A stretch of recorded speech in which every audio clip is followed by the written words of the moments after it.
Welcome to the Evolving Spiritual Practice podcast. My name is Ralph Cree. This is brought to you in association with Body, Heart, Mind, Spirit.co.uk.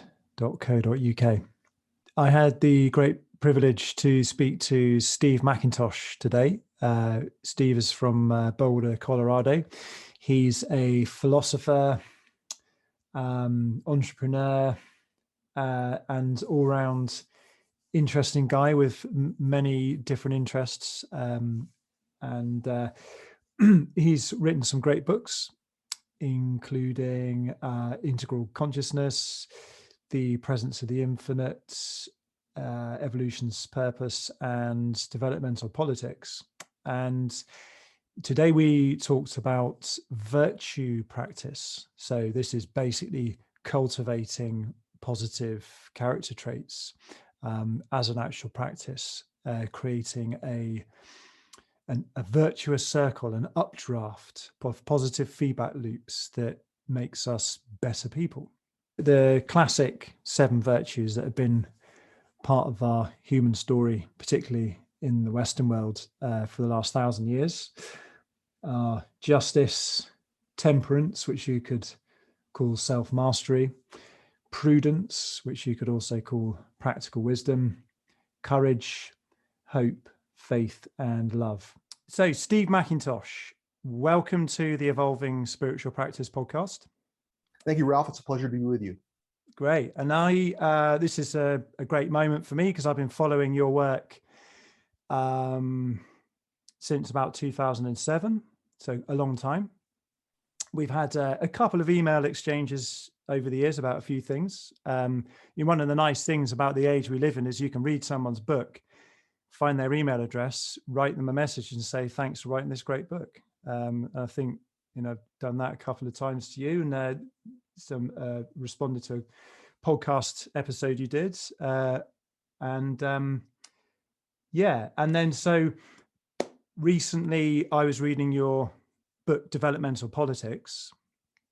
And within that book, there was this whole section devoted to virtues and the development of virtues and these 7 classic virtues. And that's what I was hoping to explore today. But the first thing, before we get into that, is you are a philosopher in this kind of broad category of what you might call integral philosophy, or the philosophy of integrating many disciplines and tying things together. And that's really reflected in your life, your personal life. And as far as I know, just from following your work over the years, you're a philosopher. You've been a competitive cyclist. Is it? Yeah. Yes. Yeah. I was a Category 1 road racer in my youth. Yeah. And you ran a business called Now and Zen, which I love the title. Thanks. I stepped down as the CEO of that company in 2012 to devote myself to the political think tank that I'm president of. But I have had experience in creating a successful business, and I think in the background, part of my journey. Is that one of your products, the clock in the background? Yeah, the triangle clock. I invented and patented that, and we sold about 1 million of them, and it was a very popular kind of hardwood art clock that wakes users with an acoustic chime that gradually increases in frequency over 10 minutes. The Zen alarm clock, we called it. In 95, when we started the company, I was hoping to create something that was indicative of a kind of a spiritual Renaissance art movement, in the same way that the Tiffany lamp was an appliance, but at the same time, it was also an artifact of Art Nouveau. I wanted to try to intuit the aesthetics of what was emerging in the 90s. And, ultimately, the art movement that I'd hoped to intuit and contribute to never really materialized, but that same effort to try to discover where kind of the Renaissance energy was coming from led me to integral philosophy, which I think is what I was kind of groping toward when I started the company. But anyway, Now and Zen, it gave me an appreciation for entrepreneurship and business, and how we can make the business world more conscious. We can build on it. So that's part of, being pro-business, but at the same time being a progressive person, is part of the mix of, my viewpoint at the moment. Yeah. And I think it says a lot about a person to have an idea, a concept, and then actually bring that out into the world as an actual physical product, manufacturing, all of that stuff, because quite often people think of philosophers as just sitting there thinking stuff and, armchair people. There we Yeah. go. Yeah.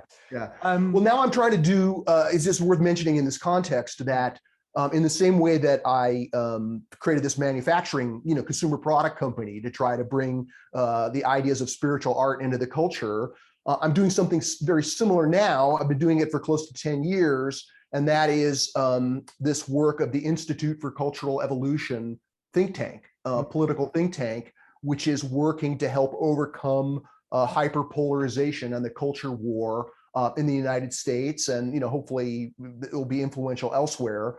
But the think tank is really got a lot of momentum now. Since the book Developmental Politics came out, I've had a lot of folks interested in supporting this larger vision, and they've joined the board, and we've increased our financial support and hired executives. And so the think tank's going great guns at the moment. And I'm grateful that that this ability to manifest things is something that I've worked on developing all my life, and so it's kind of a nice intersection of the philosophical and the the practical. Yeah, and so the cultural evolution think tank, the Institute of Cultural Evolution, is fantastic. I've been on the website, and one of the things we're going to look at today is an exercise you got on there. I've got here. It's called the Portrait of the Good. It's to do with his virtue practices. That's an exercise that's on there. I'll link to all of that in the show notes. Great. And yeah, some of the other things that I've noticed that you've done in your life is you may be retired now, but you've certainly been a lawyer. I practiced law for a few years. I have a law degree, and that was part of the credibility building part of my education. That allowed me to be an entrepreneur and be credible enough for banks to loan me money and investors to invest in my company. So yeah, law was a great training, but that's I haven't practiced law since 1989, so it's been a while. I mean, obviously you're an author. You've written some great books, all of which I've read. Off the top of my head, we got Integral Consciousness, Evolution's Purpose, The Presence of the Infinite, and Developmental Politics. Have I missed it? Yeah, those are the books that I've written on my own. I also co-authored the most recent book, Conscious Leadership, which I co-authored with Carter Phipps and John Mackey, the founder and CEO of Whole Foods Market. So that was more of a commercial book, but it's definitely helped the other books. Yeah. And then Wilderness Explorer. Sure. Well, both the internal and the external adventure. Yeah. Thanks for mentioning that. Yeah, and I mean that takes me on to the last one I wanted to mention, which is psychedelics enthusiast. Yeah, that's not something that's it's I'm focused primarily in my work on what you might call spiritual practice, what we're going to talk about today, and then political reform and renewal. And helping America grow into a better version of itself, which is the subtitle of Developmental Politics. But psychedelics have been a part of my spiritual practice all my life. It isn't something that I'm, in the marketplace of ideas championing with any energy. But I think it would be a disservice to my readers to not disclose in a way that this has been an important part of my own personal development. It's not, I don't think it works as a spiritual path by itself, at least not for me, but as a supplement to other spiritual practices and communities of spiritual faith, I guess you might call it. Psychedelics have been an important part of my journey, and we can talk about that if you like, but that's not the main thrust of what I'm writing about. No. I mean, the reason why I bring that up is something I talk a lot about on my podcast. It's been a big part of my spiritual practice for 30 years. And you did a really good podcast episode with Jeff Salzman on the Daily Evolver about psychedelics, which I think you called, it was something about this, about the spirit of adventurism, being adventurous in your life and courageous. I mean, it takes a lot of guts to do these things anyway. So I just refer people to that conversation if they want to find out more about that. And that was actually one of the times I reached out to you, because I listened to that podcast and I thought, great.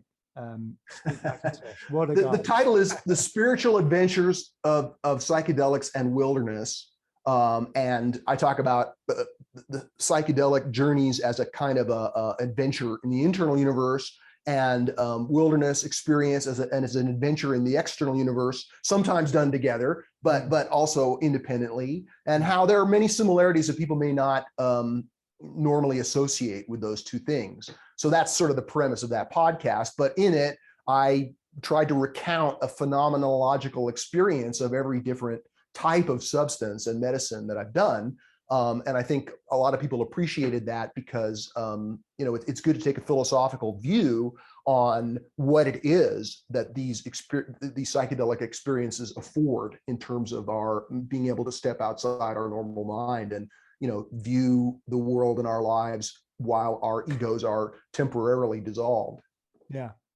And I mean, so the reason why I just wanted to paint this picture is that for people listening, I think you represent very much, what my podcast is about, and this kind of, I'm very pro being generalist, and interested in many different things, and how these kind of work together to make, it's living in Technicolor, or, and it's kind of, there's this very much this opposing current of specialization.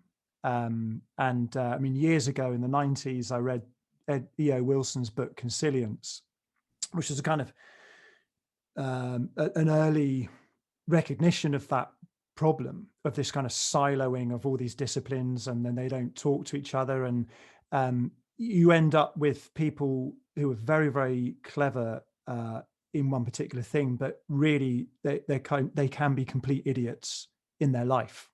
So yeah, that's one way to put it. Yeah.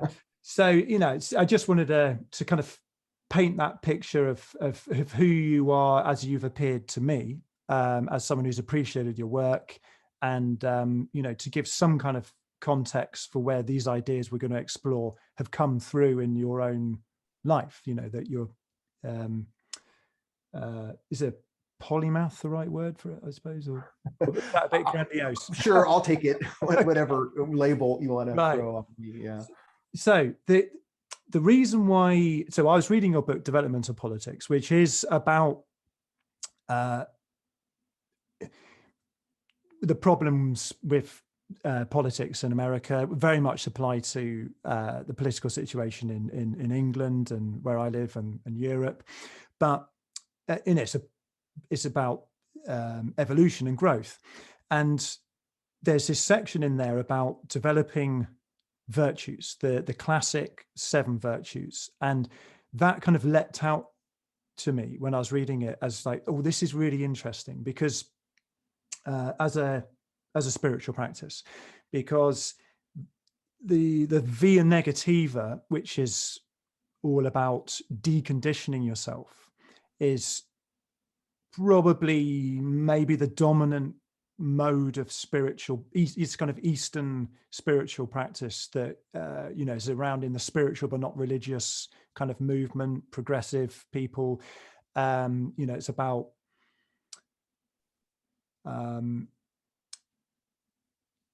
just letting go of your conditioning and then finding what remains, because there is something which isn't conditioned, that even when you get rid of everything inside yourself, there's something that remains. That's very interesting. What that something is ineffable, and that's not the point of this conversation. I've got into that in other discussions. But so the virtue practice for me is positive conditioning. It's about it's taking the best side of conditioning. I think I did part of a psychology degree in my early 20s, when I was about 19. And, they would sort of talk about behaviorists and Pavlov's dogs. And, when people think of conditioning, they think of salivating dogs listening for the bell when their dinner's going to be served. And it's a bit kind of robotic, and conditioning almost is a dirty word, because of this kind of, Buddhist Vedanta, Indian style spiritual practices of deconditioning yourself. But this virtue practice it makes a perfect complement to that kind of going into the emptiness, but creating this, conditioning the best aspects of human character. And the last thing before I hand over to you is that these virtues quite often make what are called the preliminary practices of, say, Buddhism or Christian or some of the Hindu religions, that you kind of work developing these virtues, and then you get into what are sometimes called the secret teachings, which are more of these kind of, you are God and you don't need to do anything, and because you're all of this already. Very much part of the spiritual materialism of the West. We like to skip all the boring preliminaries and just get to the good stuff at the end. We think, I'll just take the secret teachings straight away because there's something that ties in with the narcissism of the age, and it's just, I'll just go straight there. And I've been as guilty of that as anyone. And quite often, you kind of flounder around in that and then come back and think, with your tail between your legs and say, right, I actually need to develop my character. So here we are. This conversation is about the virtues, the 7 classic virtues. So perhaps we could start by defining, saying what these 7 classic virtues are, if that's...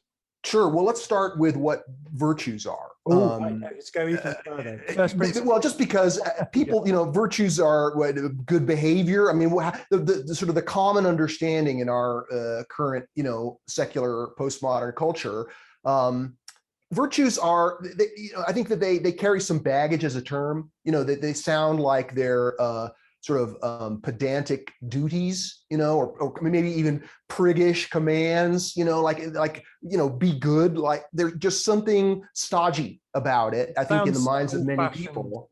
Something like our grandparents would. Well, it's associated with the spiritual community of Christianity, right? The sort of the being a Christian for many people, and as taught in both Protestant Christianity and Catholic and Orthodox, that is being virtuous is a part of the practice of faith. It's part of the practice of belonging to the community.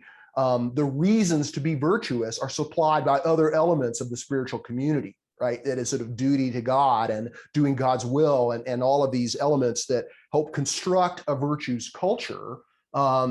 That as we've left behind that culture, at least most of us, are no longer in a kind of a Christian community, although I certainly want to honor that. I'm not a Christian. I'm not part of any organized religion. But at the same time, I can appreciate how virtues as conceived of as a spiritual practice really only work, I would argue, when they're part of when they are part of a virtues culture. In other words, one of the most direct ways that virtues can advance us spiritually is when they are connected to a sense of community and an expectation and an admiration. In other words, there's being virtuous, of course, according to Aristotle and many latter-day virtues theorists, is an end in itself, right? In other words, it's in your self-interest to be virtuous.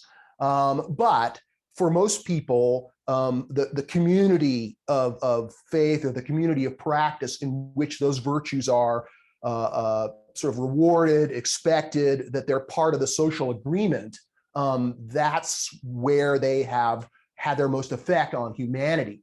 And so trying to extract those from a virtues culture can only get you so far. because it's really their full significance for the self and for the community comes into play when there is an agreement around the reasons to pursue a virtuous life, right? That those come from spiritual teachings outside the theory of virtues themselves. So, just before you go on, that what that makes me think in relation to this as a spiritual practice, that the virtues culture of old school Christianity is a kind of exoteric practice, and then what I'm trying to bring out here is the esoteric nature of the self practice of these virtues. And as you say, esoteric and exoteric work together. They integrate. They work like this. You don't want just esoteric or just exoteric. They're dead on their own in a way, and you bring them together.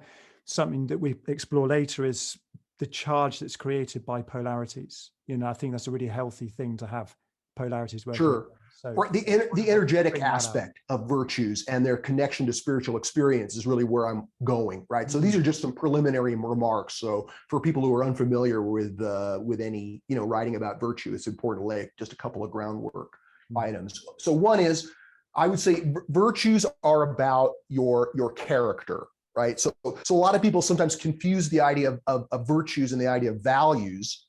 And even though these things are connected, they overlap, they're highly related to each other, it is important to allow some distinction. So one way of thinking about it is that our values are what we're striving for. These values like the beautiful, the true, and the good, these are headings for our advance, both in our personal lives and our spiritual practice and our hopes for our society. We want to evolve, we want to develop, and the beautiful, the true, and the good is a sort of abstract way of talking about value that's both understandable but still comprehensive. So, but if values are headings or sort of a magnetic pull of where we'd like to develop toward, then virtues can be understood as habits.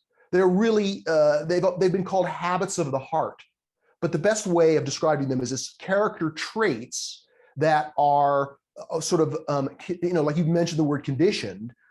These are sort of grooves in your sense of right living or right action that are in some ways automatic, right? So to be specific, courage is one of the classical virtues, and it's something, for example, that Aristotle writes about quite a bit.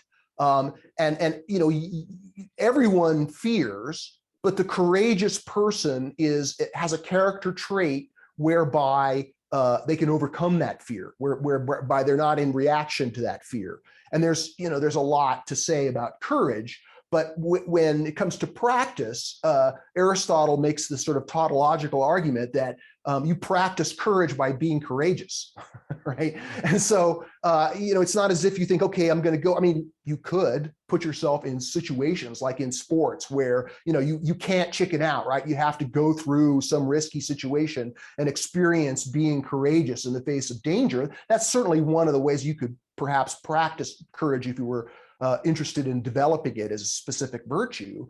But the esoteric sort of understanding, and one I want to emphasize, is Aristotle, even though he elaborated different virtues, and when they're the classical or the cardinal virtues of the Greeks, those are worth mentioning: justice, temperance, prudence, and courage.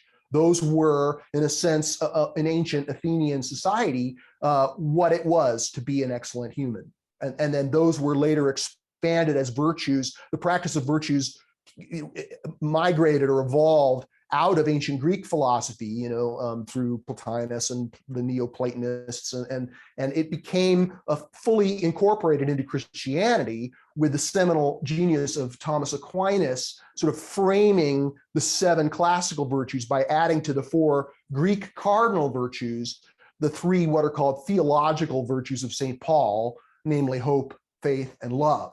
And so for probably close to 1,000 years, those 7 virtues, right? Justice, temperance, prudence, courage, hope, faith, and love have been part of the catechism of the Catholic Church.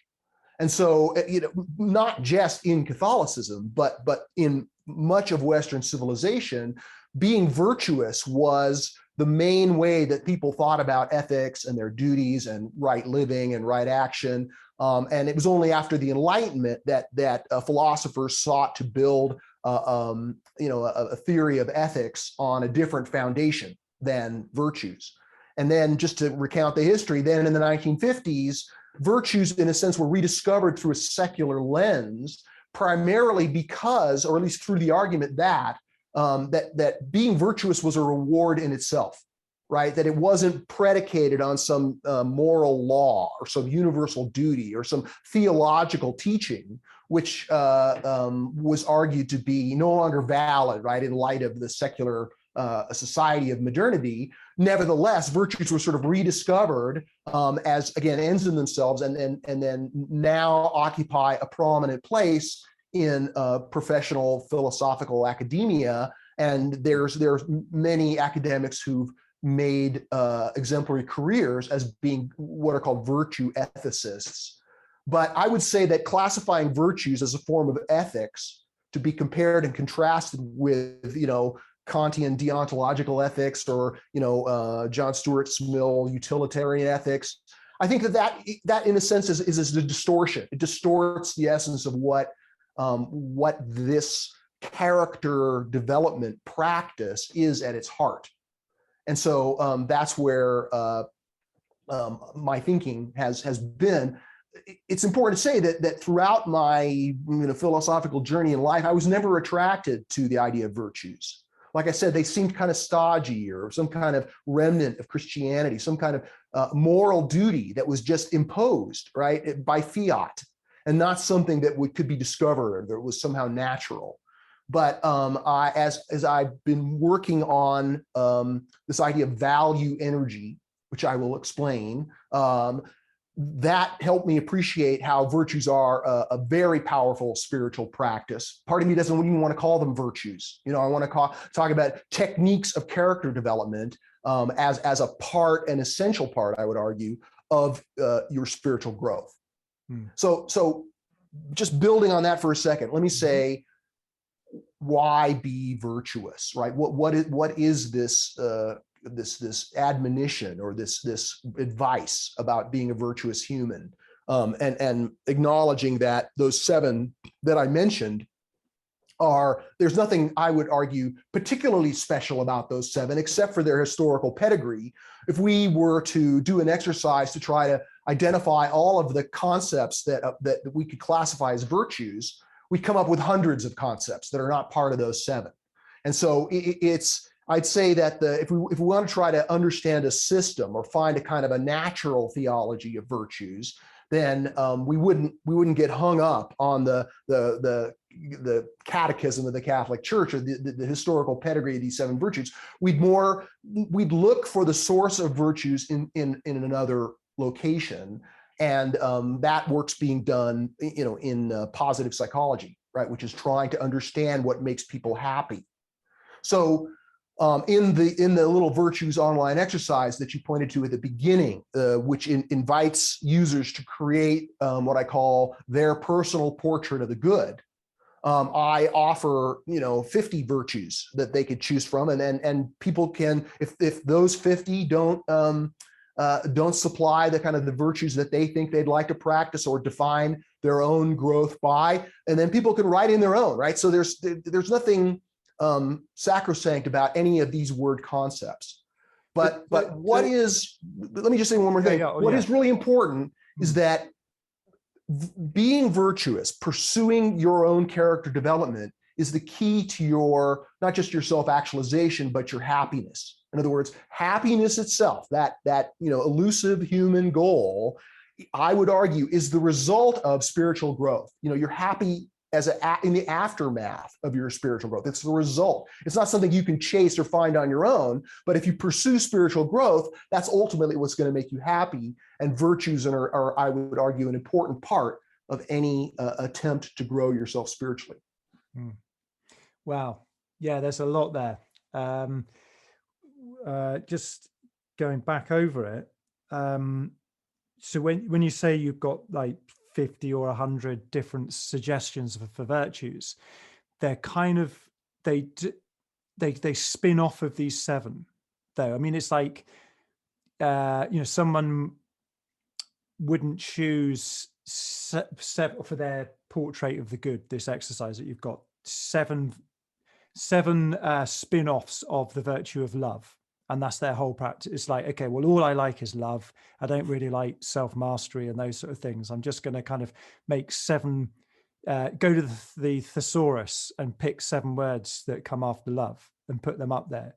So it's not entirely random, because another thing you mentioned in your book is that these 7 classic virtues are cross-cultural, that they're not simply a Christian thing. That there have been, roughly, whether it's 6 or 7, but they do appear across different cultures. And I think that was some of the research done by Seligman and Martin Seligman makes that claim. And I think I made that claim a little too strongly in the book, right. Following Seligman and Deidre McCloskey, who I've learned a lot regarding virtues from her books. But I think that Seligman's project was to try to secularize the virtues. And I think that Martin Seligman, the founder of positive psychology, or at least one of the significant founders, he has, in 2004, he co-authored a book about character traits and attempted to look at them from a purely secular point of view, with the idea that your self-actualization depends on being virtuous. This was, going back to Aristotle's argument that the reason to be virtuous is not because you're commanded by God or you're guilty or the community expects it of you, although those might be good reasons. But for Aristotle, the reason to be virtuous is that it was its own reward. It was being an excellent human was really the secret to the kind of happiness that he advocated, which was eudaimonia, right? And the Greek word of fulfillment, or we might call it self-actualization, but that term's got its own problems. But the idea that that as opposed to hedonic happiness or hedonistic happiness, that there was another kind of happiness, and that involved not just your personal growth, but being excellent. Being an excellent human couldn't be conceived of as a person in isolation, right? You can't be excellent as a human in isolation, because your self-actualization depends on your service, right? Your gift, giving your gift to the world, right? This was something that Maslow realized late in life, that pursuing self-actualization ultimately requires the pursuit of what he called self-transcendence, or serving something much bigger than yourself that doesn't just redound to your personal growth, but to the larger growth of whatever community you can conceive yourself as being a part of. But so I mean, this is almost a truism, right? That service to something greater than yourself is ultimately necessary for your own self-satisfaction and growth. So this is a well-established principle in many different corners of the self-help world and the spiritual world of teaching. But the unpacking the more esoteric side of this, I think, starts with pulling back from talking about any particular concept or virtue or any virtue word.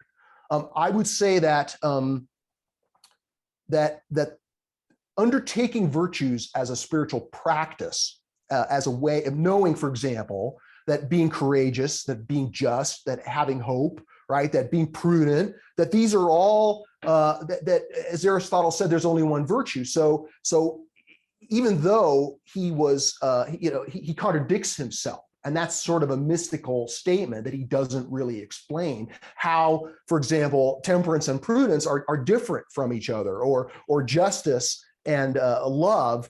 While there's certainly overlap between the two, there's times when justice isn't necessarily the most loving thing, but it's the most virtuous thing in the circumstance.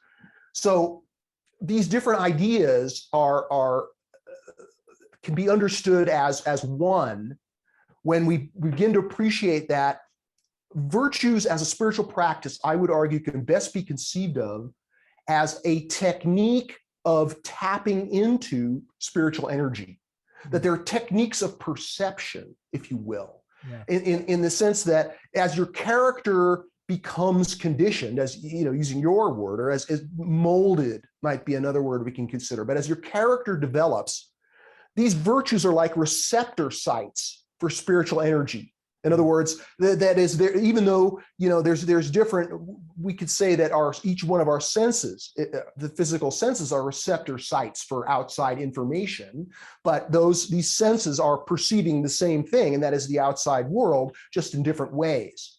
And so we could say something similar about the practice. That's why it's worth choosing 7, whatever 7 you might choose, but just so you can, it's a practice aid. You can put a stake in the ground and say, these are my favored chosen virtues, and I'm going to work on these 7, whatever 7 they happen to be. It's easier to get your arms around than saying, I'm just going to be virtuous in a general way and think that there's hundreds of virtues. It's good to commit to 7.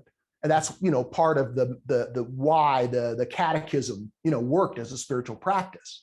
Yeah. But this is subtle. So let me just try to land this. The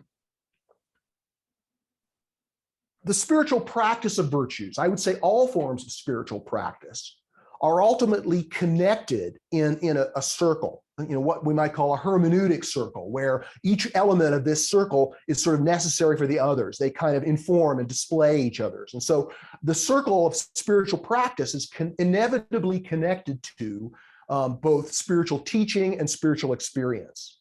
So in other words, you know, the validation of your spiritual practice ideally is that you have spiritual experience, which, you know, develops, feeds your soul and helps you grow spiritually. So the practice and the experience are connected.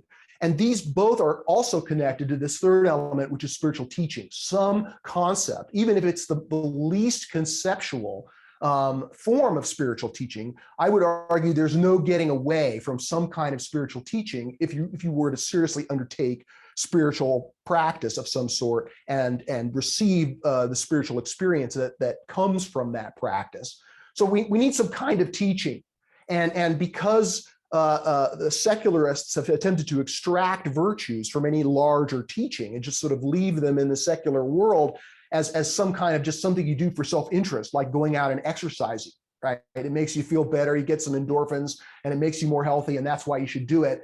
I would say that that's inadequate. And that's part of the reason why, even though virtues have been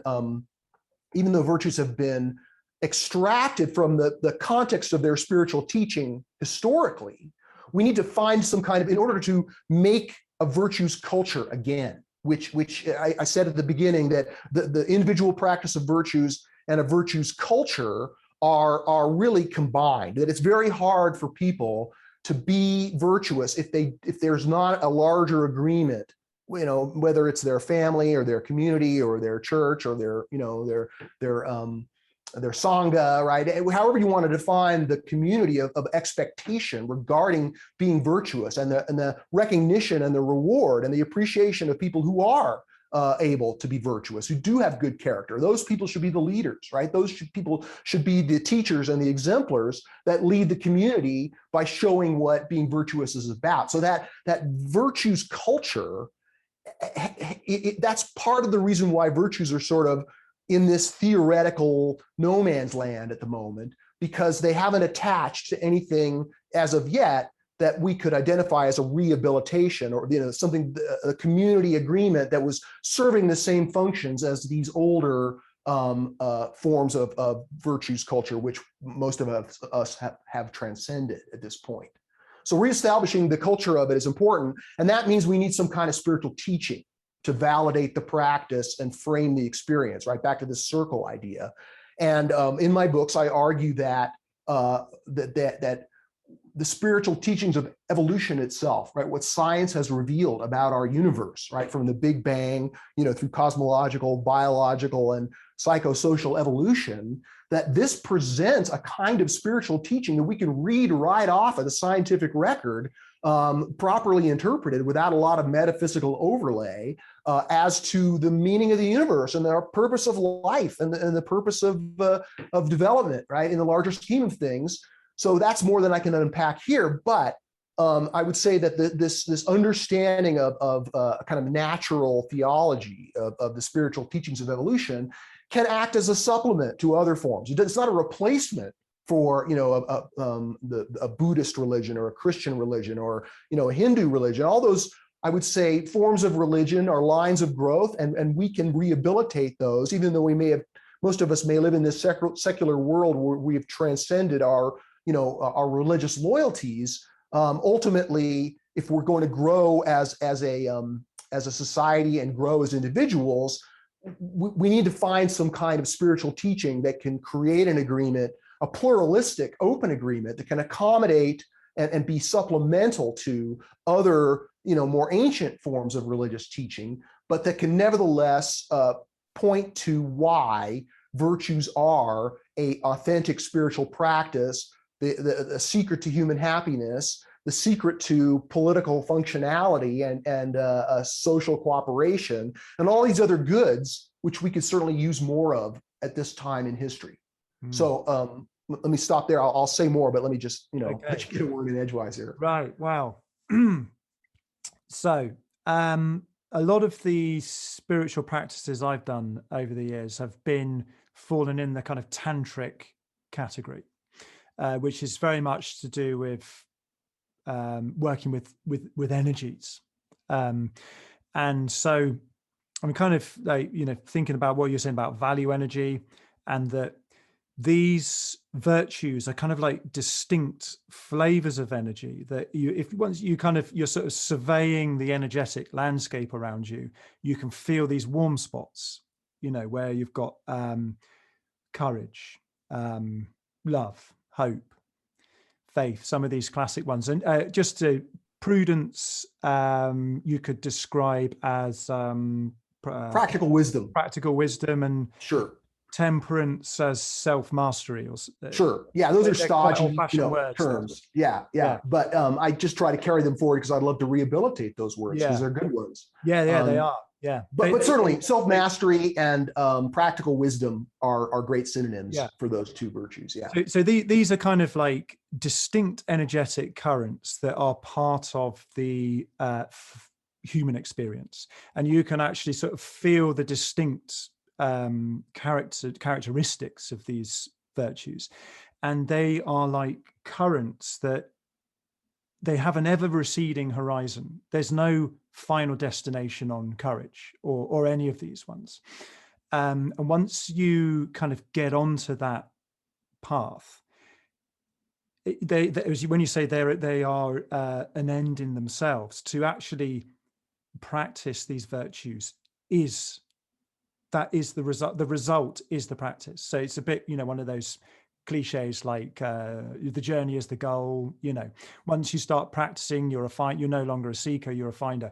So you're basically kind of hooking into these handful of distinct energetic currents, which are a good in themselves. And to develop those character traits is to be pulled by the magnetic force of these energies towards their ever receding horizon. And sure. So one of the things I'd say is that in a way that's a kind of journey into the unknown. If you're going into the mystery,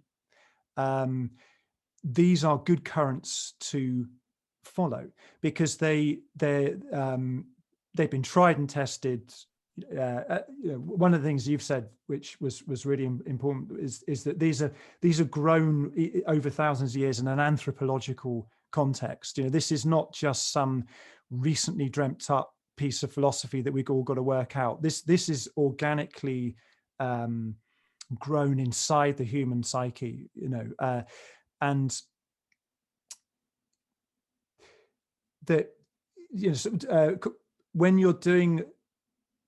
Sometimes we think of in these kind of old-fashioned religions that they describe in great detail the destination, where you're heading or something, whether it's heaven or enlightenment and that kind of thing. And then kind of as people have practiced these over decades, a lot of people that are honest recognize that we're basically marching into this enormous mystery. that's kind of unendingly deep, and the further into it, the less you know. But riding these currents of virtue and the energy that they carry is kind of like almost developing your soul. I'm thinking of like if you're going out into space, you couldn't have this kind of body. You need to develop some kind of other body that might be a silicon-based body or something that can, withstand the extreme temperatures of space, and those kind of things. That when you're going into the unknown of the great mystery of what this life is, to create an armor and a robust kind of soul or psyche or emotional sense of self. And these virtues deliver that, and in a way that they're telling you these are good things to do, but they're not necessarily telling you what the end result is, which for me is a kind of turn off. When people say you do this, and this, and then you'll get this at the end of it, I'd kind of rather someone say, well, look, these things are good things, try them out, see where they take you. And the thing with the virtues is, so I can just tie this in with the pandemic and all the things we've been living in recently, the 2008 financial crash, pandemic, we're living through Brexit, all these things. There's an enormous amount of uncertainty at the moment. And I've really found it difficult to find my moorings with the sense. To make sense of the world at the moment, it's very, very difficult. But I know that I can practice developing these virtues, and that is always going to be a good thing. So whether I don't understand anything that's going on, and I'm utterly confused, these are always there, and they're always good things to develop, and they're actually relatively straightforward because we all understand what they are. That was quite a ramble, but I was kind of trying to bring out this sense of them being energetic things. It's a practice in and of itself, and it's that it gives you that kind of robustness to deal with such a confusing world. I mean, you've got all the mystical experiences, you've got the breakdown of institutions and collective sense making, all that kind of stuff. These things are the things that you actually tangible things you can hold on to that can keep you steady in this maelstrom.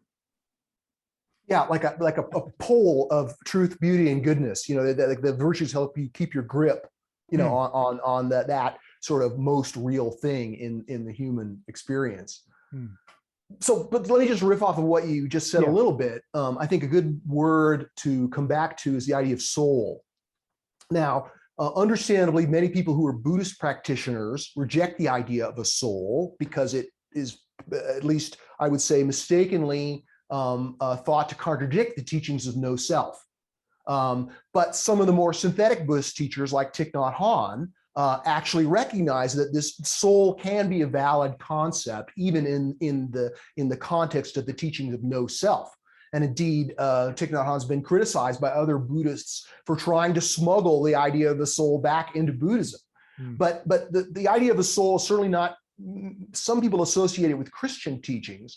But if you go back, for example, and read Plato's account of the teachings of Socrates, right before Christianity, Socrates is a very well-developed idea of soul that connects directly to this idea of character and virtues, right? According to Socrates, when you act virtuously, it makes your soul bigger, it strengthens and improves and fortifies your soul. And when you act in a way that contradicts virtue, or this vicious, I guess we could say, that makes your soul smaller, that it hurts your soul and makes it weaker. So this idea that you have a character, and you can think of it not just as, character itself is kind of a stodgy word, almost as stodgy as virtues.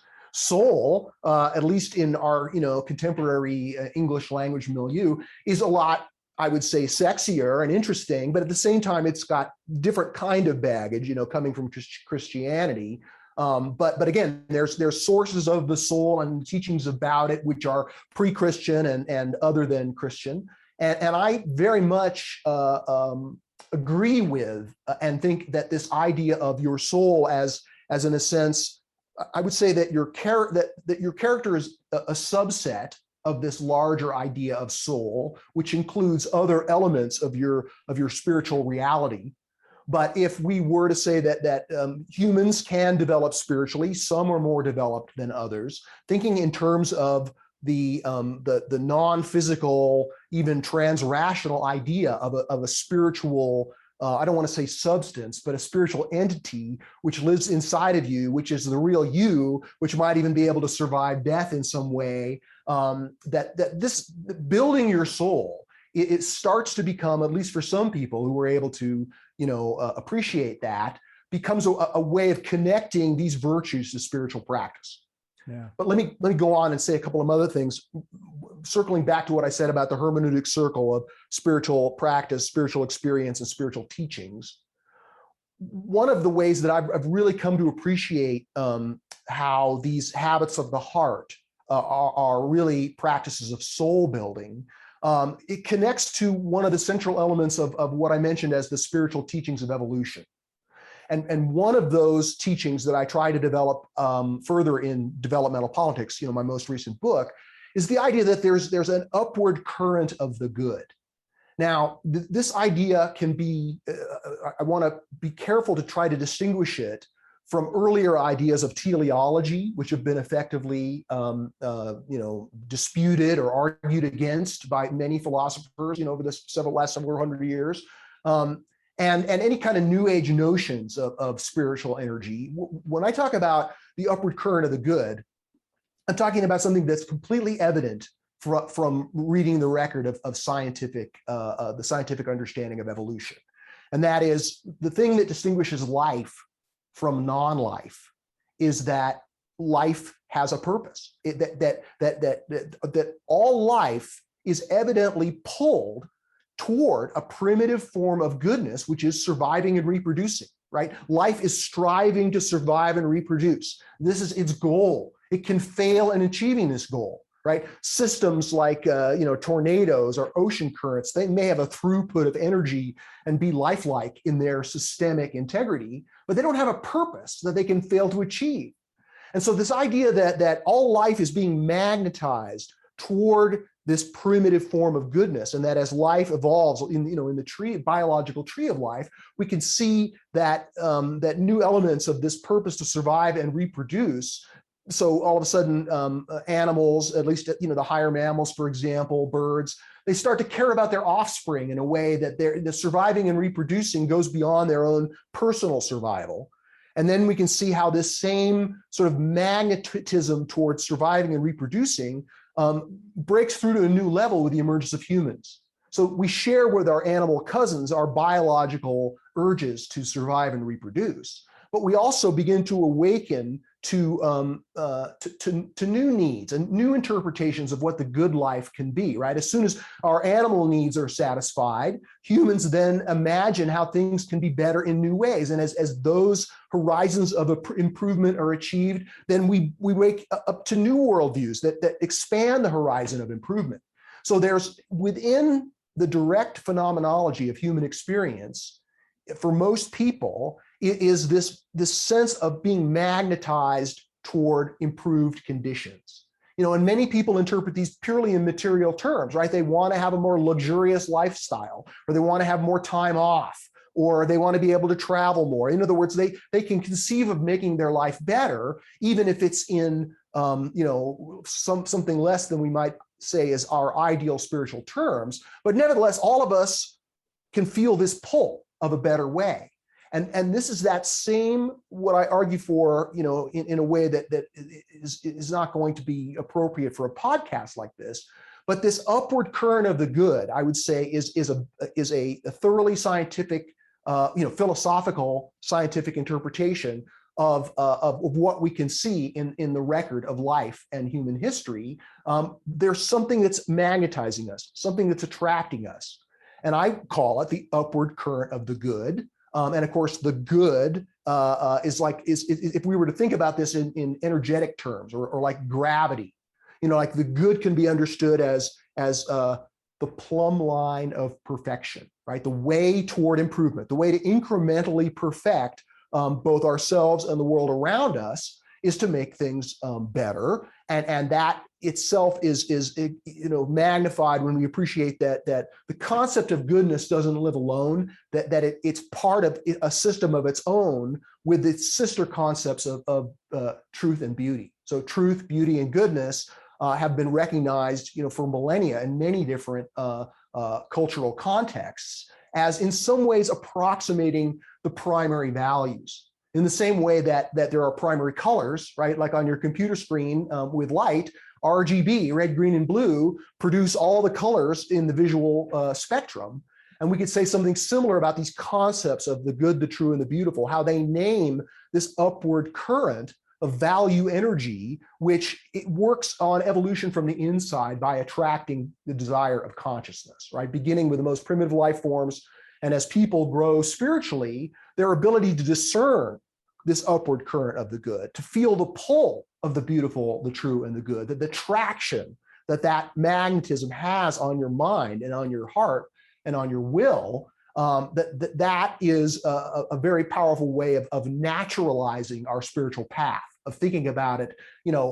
Emerson, Ralph Waldo Emerson is famous for the saying that every natural fact is a symbol of some higher spiritual fact.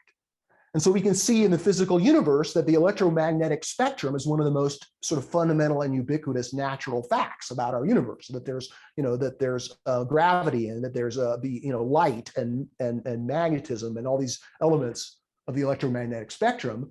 Well, I argue in developmental politics that is actually pointing, following Emerson's observation, that's pointing to the spiritual fact of value in the universe. That the opportunity to evolve and to grow spiritually, that this shares many of the same behaviors and properties that we see in the physics of physical energy, right? That the physical energy is in some ways a shadow of the higher truths about spiritual energy.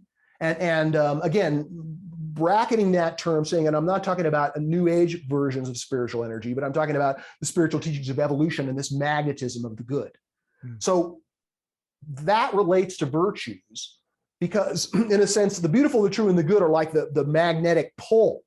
But the virtues, you mentioned them as currents, and I would say, technically speaking, that the virtues themselves are not the currents. They're the ways that we capture the currents, right? So if we think about the current of wind, then you have a sail on your boat, and it captures the power of the wind and propels you forward. And we can say something similar about these practices, these habits of the heart that are virtues, is they act as sails that catch this upward current of the good and which can propel us in our spiritual journey. So there's, obviously a lot more to say about that, but that's a chunk. No, I like that. They're kind of, they're tools for growth. I mean, just simply that. And I I think one of the cardinal sins of sort of modernist thinking is to put your own subjectivity out there onto, the universe out there and matter. And I think, I understand the point they're making, but I think there's something they're missing there, that the features of your own internal subjective experience are features of the universe. We didn't just come out of thin air. We grow out of this universe, and our these virtues and our subjective experience of being awake and conscious, they are characteristics of the universe because there is only one thing going on, to use the logic of secular materialism. So to these aspects of psychology, they're human things, but they are also attributes of the universe by just default of existing.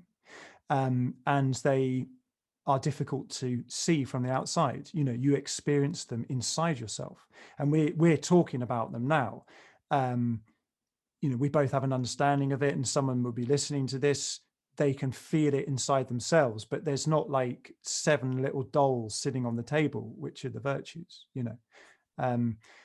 But I think one thing I wanted to say about this building your soul craft, it's almost like some sort of spacecraft, your soul, to sort of take you into the unknown, you know, that develops the strength to and robustness to take the knocks of the unexpected and the unknown.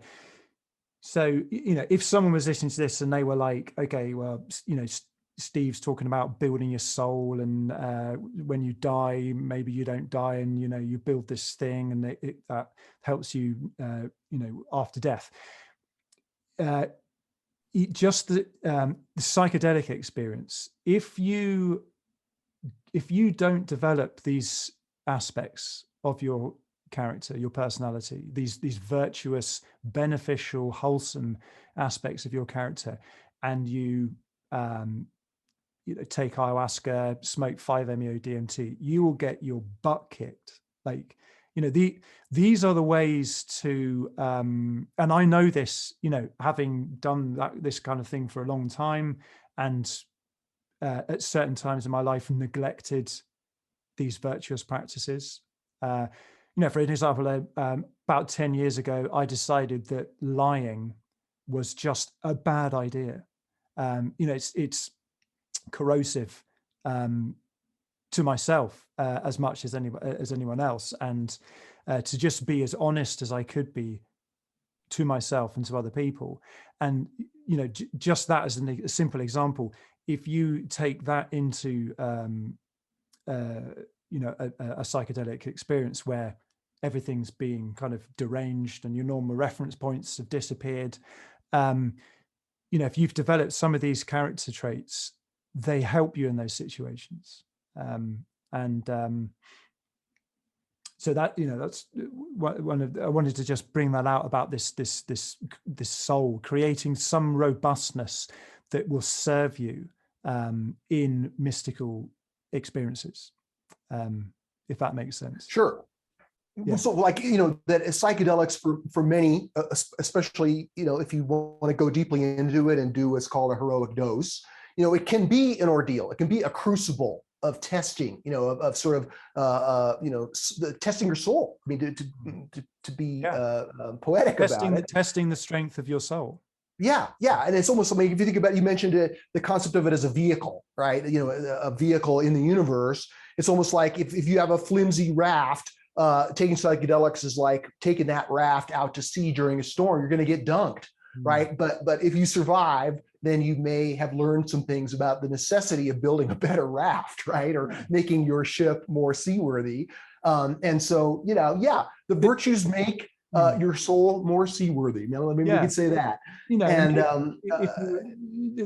those sort of 7 virtues are almost like getting in the cockpit, flicking the lights on it. You know, it's like courage.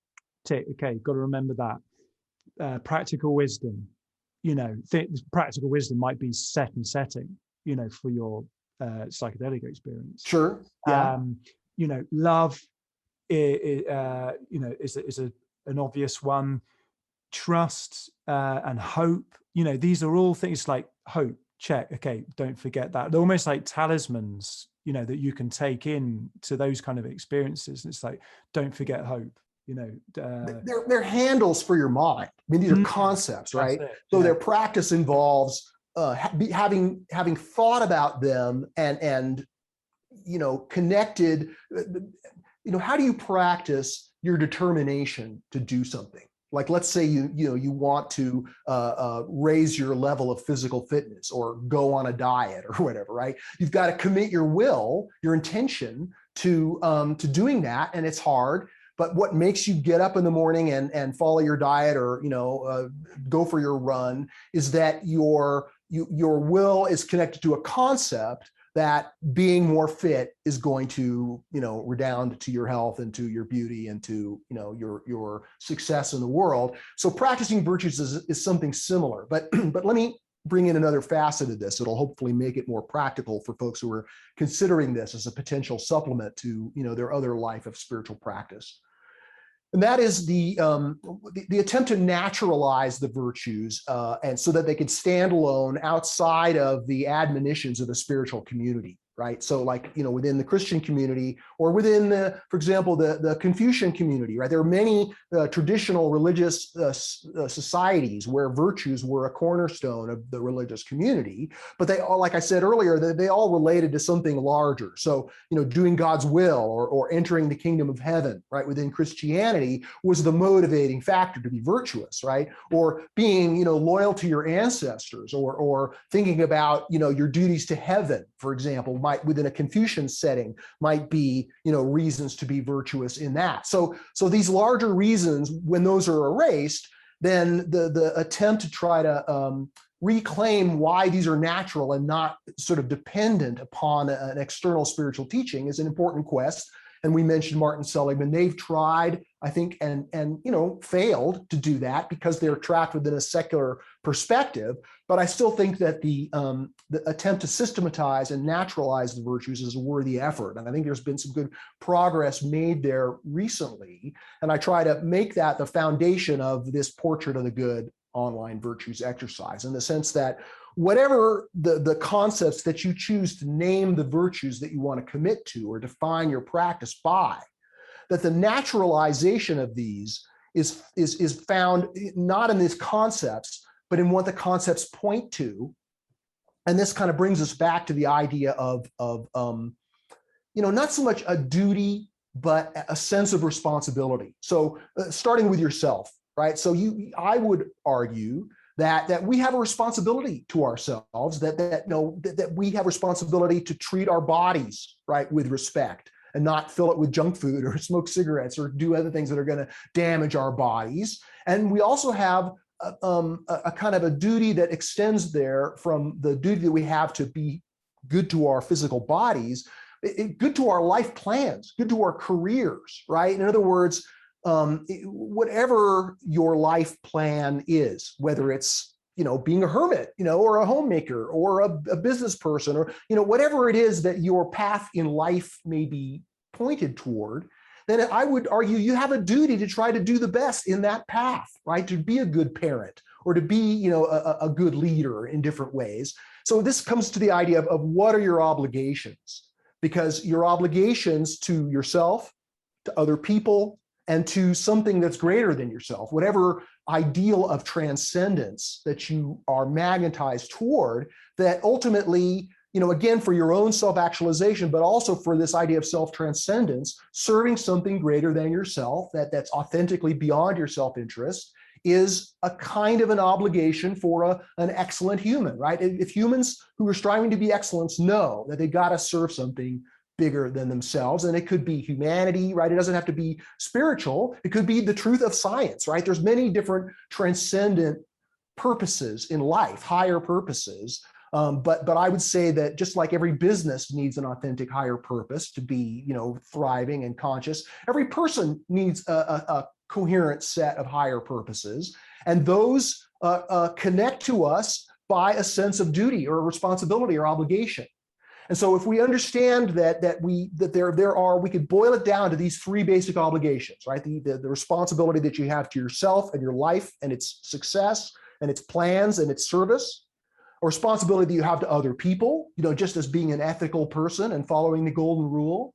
And then this idea that beyond just your service to others, which can overlap, right, with your service to something greater than yourself. And it is, as I explained, in the theoretical part of that chapter on virtues and developmental politics, these things overlap, but separating them for purposes of understanding that these are ways that we can conceive of the reason to be virtuous, that they're good for ourselves, that they're good for our relationship with others, and that they are the best way that we can most effectively serve whatever higher purpose we want to dedicate ourselves to.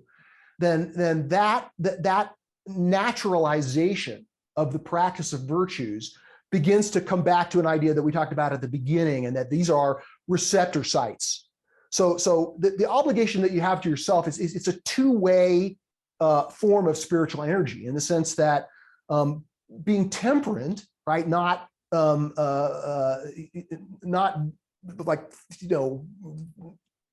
being bad to your body, right? So temperance is often associated with not drinking alcohol, right? Like in America, the temperance movement was all about the prohibition of alcohol, but the meaning of temperance as the definition of one of the classical virtues has to do, like you said, with self-mastery. So if you have self-mastery, you're not going to, eat sugar all day, or you're not going to be a complete slob. I mean, there's ways in which being temperate isn't just in terms of your physical intake. It's also in terms of, it would be intemperate to, watch 80 hours of television a week, for example, right? Or do things which are not good for you. So temperance it taps into spiritual energy. It can motivate you to pursue self-mastery, because that virtue itself, by fulfilling your obligation you have to yourself, it also grows your soul. It also gives you the kind of spiritual growth that results in happiness or eudaimonia. So, in the same way that a vigorous aerobic exercise gives you endorphins, vigorous practice of virtues gives you eudaimonia, right? Which is this feeling of satisfaction that you can only have gotten from exerting yourself in a rigorous way in something that is both good for you and good for your obligations to something that's bigger than you. It's so like a virtuous circle, like instead of a vicious circle, a virtuous circle creates an updraft. It's just an unendingly positive feedback loop.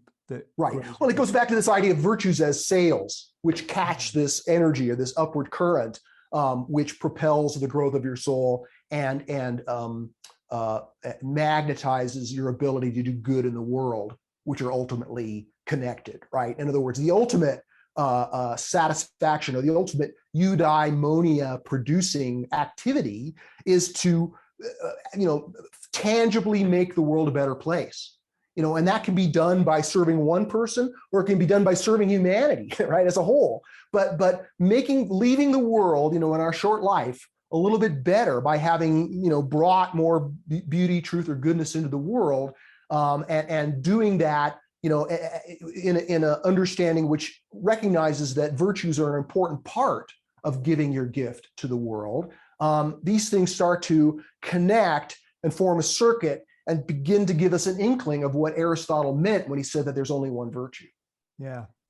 Well, so even though they are common to all of humanity, this virtue, the benefit of being virtuous, what virtuous activity or virtuous life looks like in a traditional context, a modern context, or a postmodern or progressive context, they look different.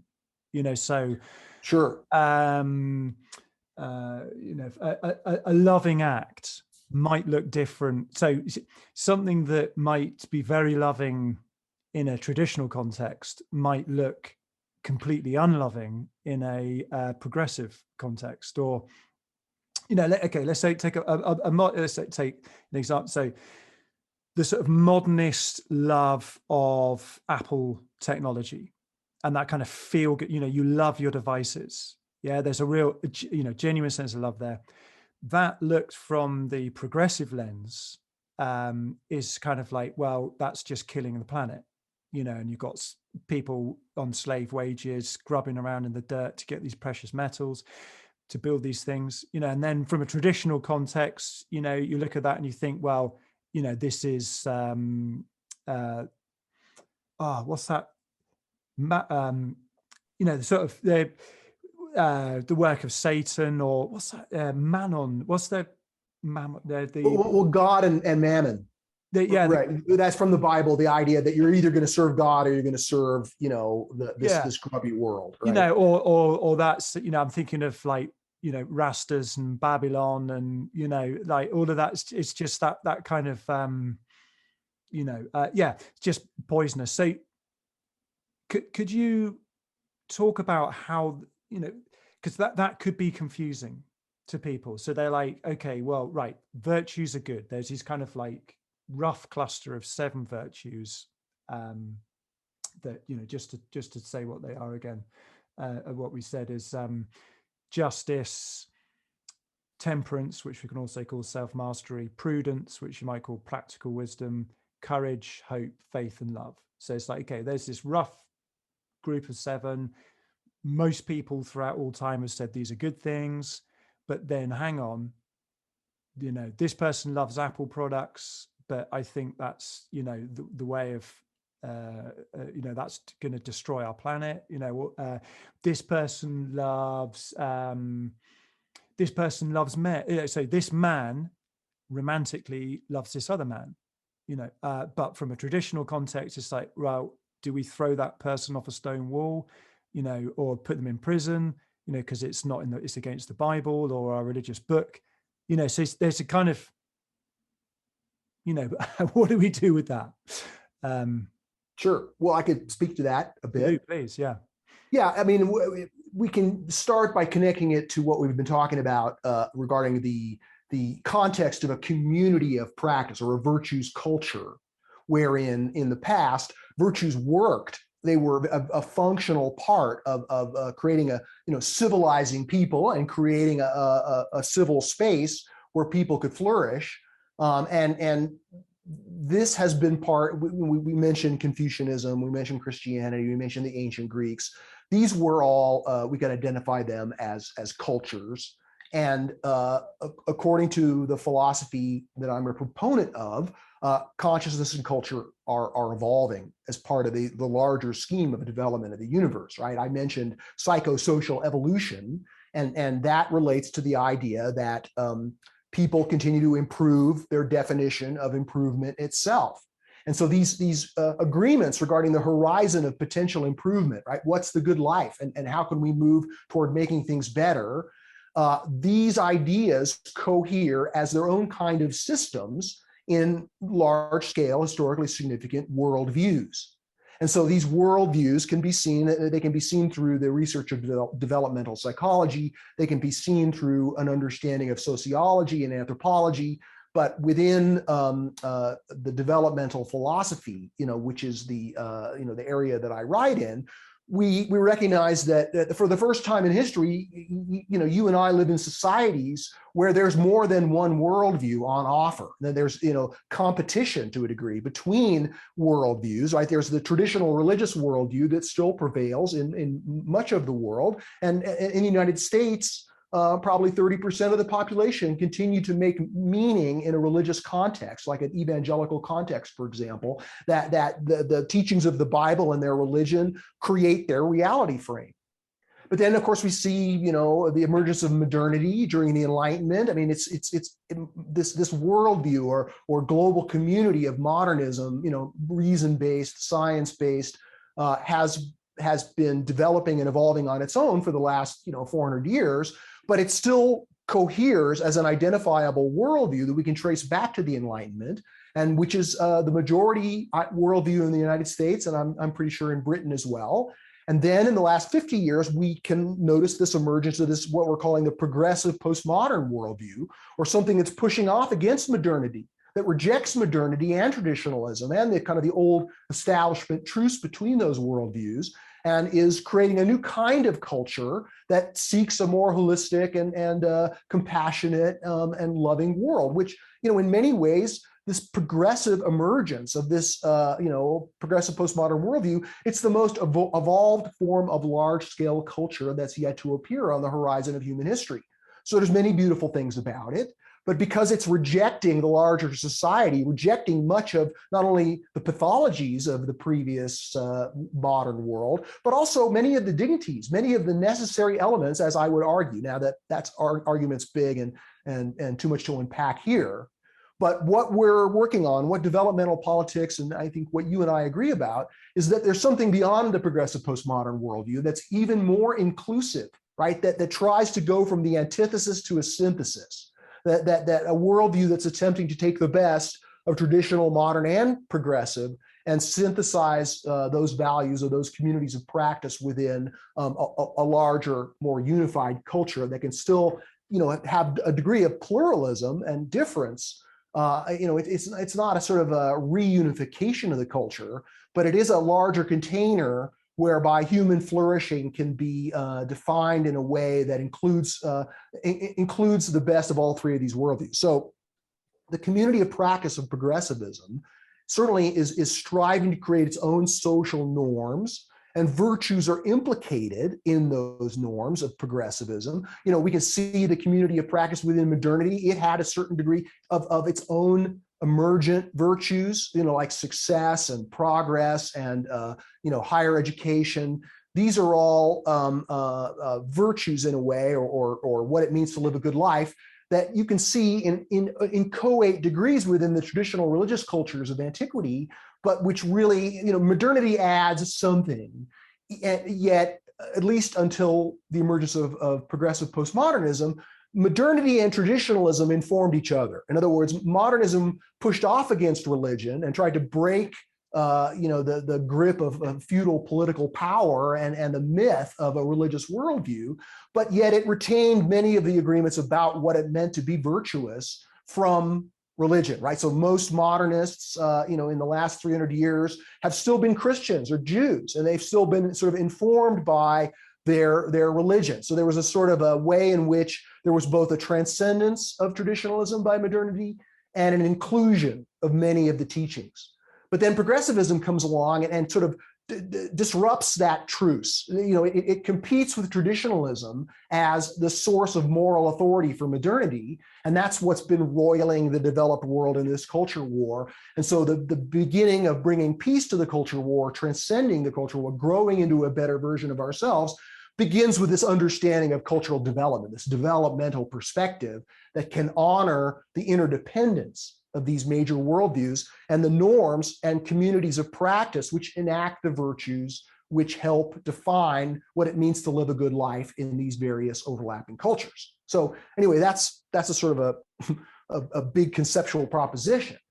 How this relates to virtues is that when we begin to understand that these virtues are universal, and then we focus on the virtues at the theological virtues, right, of originally kind of framed and popularized by St. Paul, and later kind of systematized and brought into Western civilization by Aquinas and other virtue ethicists, in the Christian tradition. That focusing on faith, hope, and love is worth doing. It's worth dwelling on those concepts for a moment. I was going to say that just for those listening, but you said it at the same time, that would be hope, faith, and love. Right. Yeah. So faith, hope, and love. I mean, sometimes we hear it as faith, hope, and charity, but charity is an interpretation of the Latin word caritas, which is, I think, scholars have come to an agreement that love is a better English word for caritas than charity. So faith, hope, and love. And of course, to many progressive folks, faith especially is a tough one to swallow, because faith evokes the idea of conformity to some authoritative spiritual teaching or belief, a kind of magical thinking that involves assenting to a belief in something that's irrational or so supernatural that it conflicts with the rationality of a scientific worldview. So when we talk about faith, I don't want to just leave that hanging. I want to say what I mean by faith and how that can relate to someone who is, committed to a community of secular practice, for example. And so I would define faith as it's related to hope, but it's distinct. And in the Portrait of the Good, I offer synonyms for this idea of faith, connecting to this obligation that we have. So back to this idea of you have a duty to yourself, a duty to others, and a duty to something greater than yourself.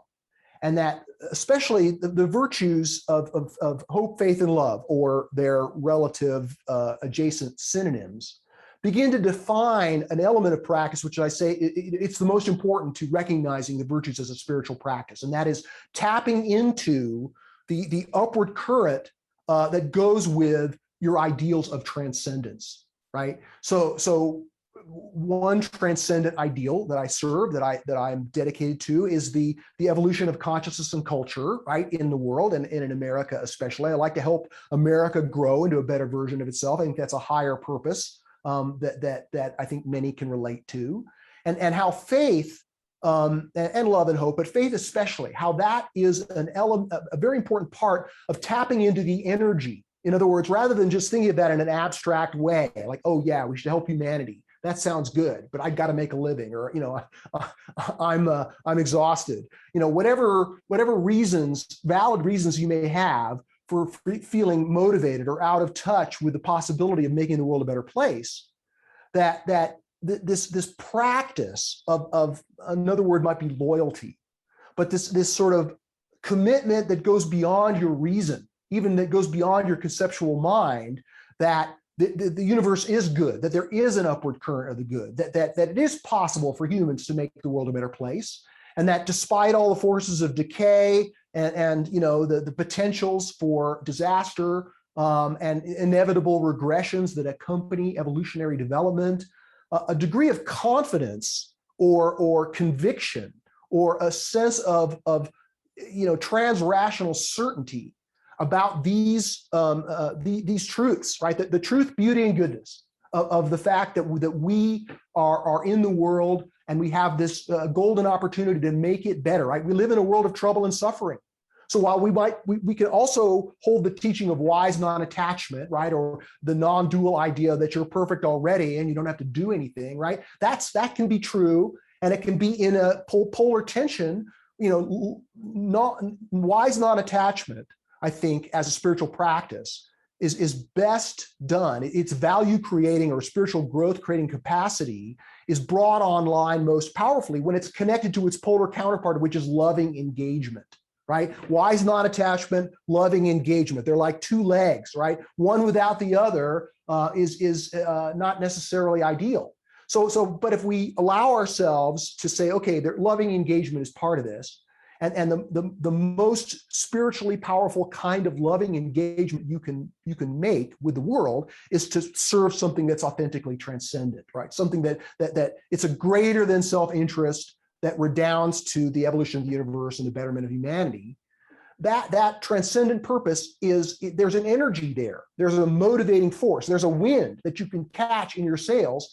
And this concept of faith, or related concepts, we don't have to get stuck on that word, but I like it because I think it's a word that we need to rehabilitate.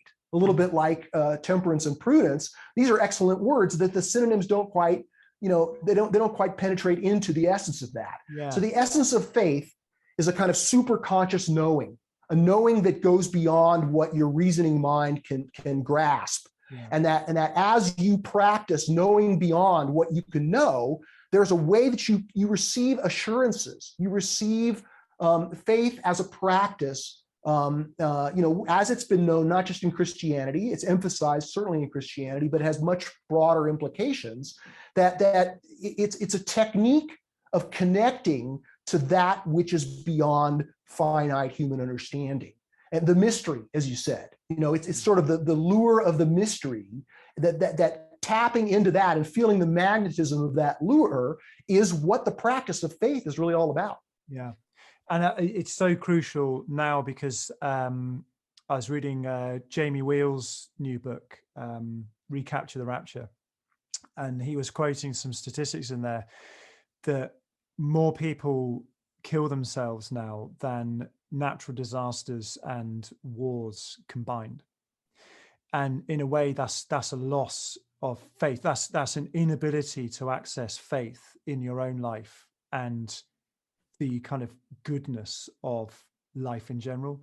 And I think a kind of secular way to access faith might be faith in the wisdom and intelligence of nature. Sure.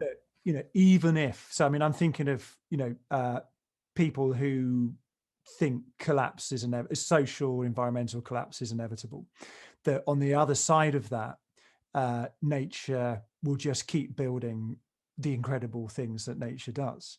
And there's something self-transcending in letting go of your own personal wishes, for a harmonious future that sees us all alive in it. I'm going right down to one of the characteristics of sort of the progressive worldview is a kind of nihilism. They're like, what's the point? And they do have the transcendent objects are things like social justice and environmental care. But it's sort of, in a way, everything else is seen as irrelevant and pointless. And at the end, and then there's this kind of this materialistic way of looking at death. I personally think nobody knows what happens when we die. It's just an impossible thing. if anybody tells you they know what happens when you die, I think they're lying. Whether they are someone talking about heaven, or somebody say a scientific materialist view that you die and just that's it. I mean, it's like nobody knows. So you can have, there's a kind of, so I've got another term I picked up from Jamie Wheel, which I like very much, which really speaks to my own kind of feeling around these things, is an agnostic Gnosticism, that I really don't know what the hell is going on, but the Gnostic part of it is I do have faith in this, and even if it turned out that everything was fucked, social upheaval, environmental collapse, when you die, just the lights go out, all of that stuff. Even if that was the truth, I can access a part of myself that's okay with that and has faith that that's okay, So I'm saying the reason why I'm bringing this up is that even in the, Camus and all that, sort of this existential nihilism and even in that state, faith is still something you can access. And I think this is something I feel that we're really struggling now with the contemporary moment, is what to have faith in. And because people can't access this faith, people kind of like go down to some very bad behavior because it's like, wow, what's the fucking point? Fuck you. And, you're online, you just get into some Twitter war with somebody, and it's just like, I'm just going to entertain myself with this because there's no point in anything.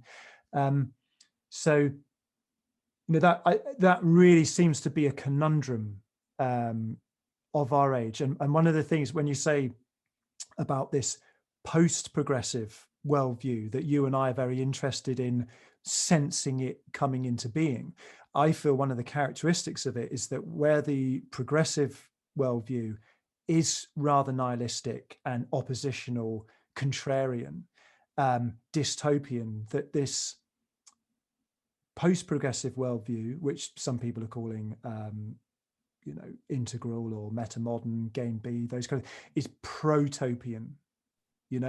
It's like, so even if everything is as bad as everybody says. So I mean, something I think about a lot. I mean, I've got young kids, 5 and 7. I look at the possibilities of social collapse, environmental collapse, and the only thing I know that I can take into that future are these virtues.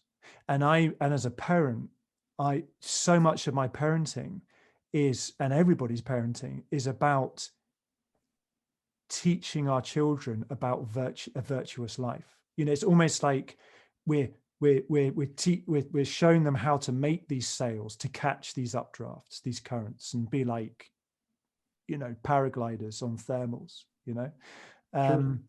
And so I think this kind of ties into, we're heading into an unknown future. What can you take with you?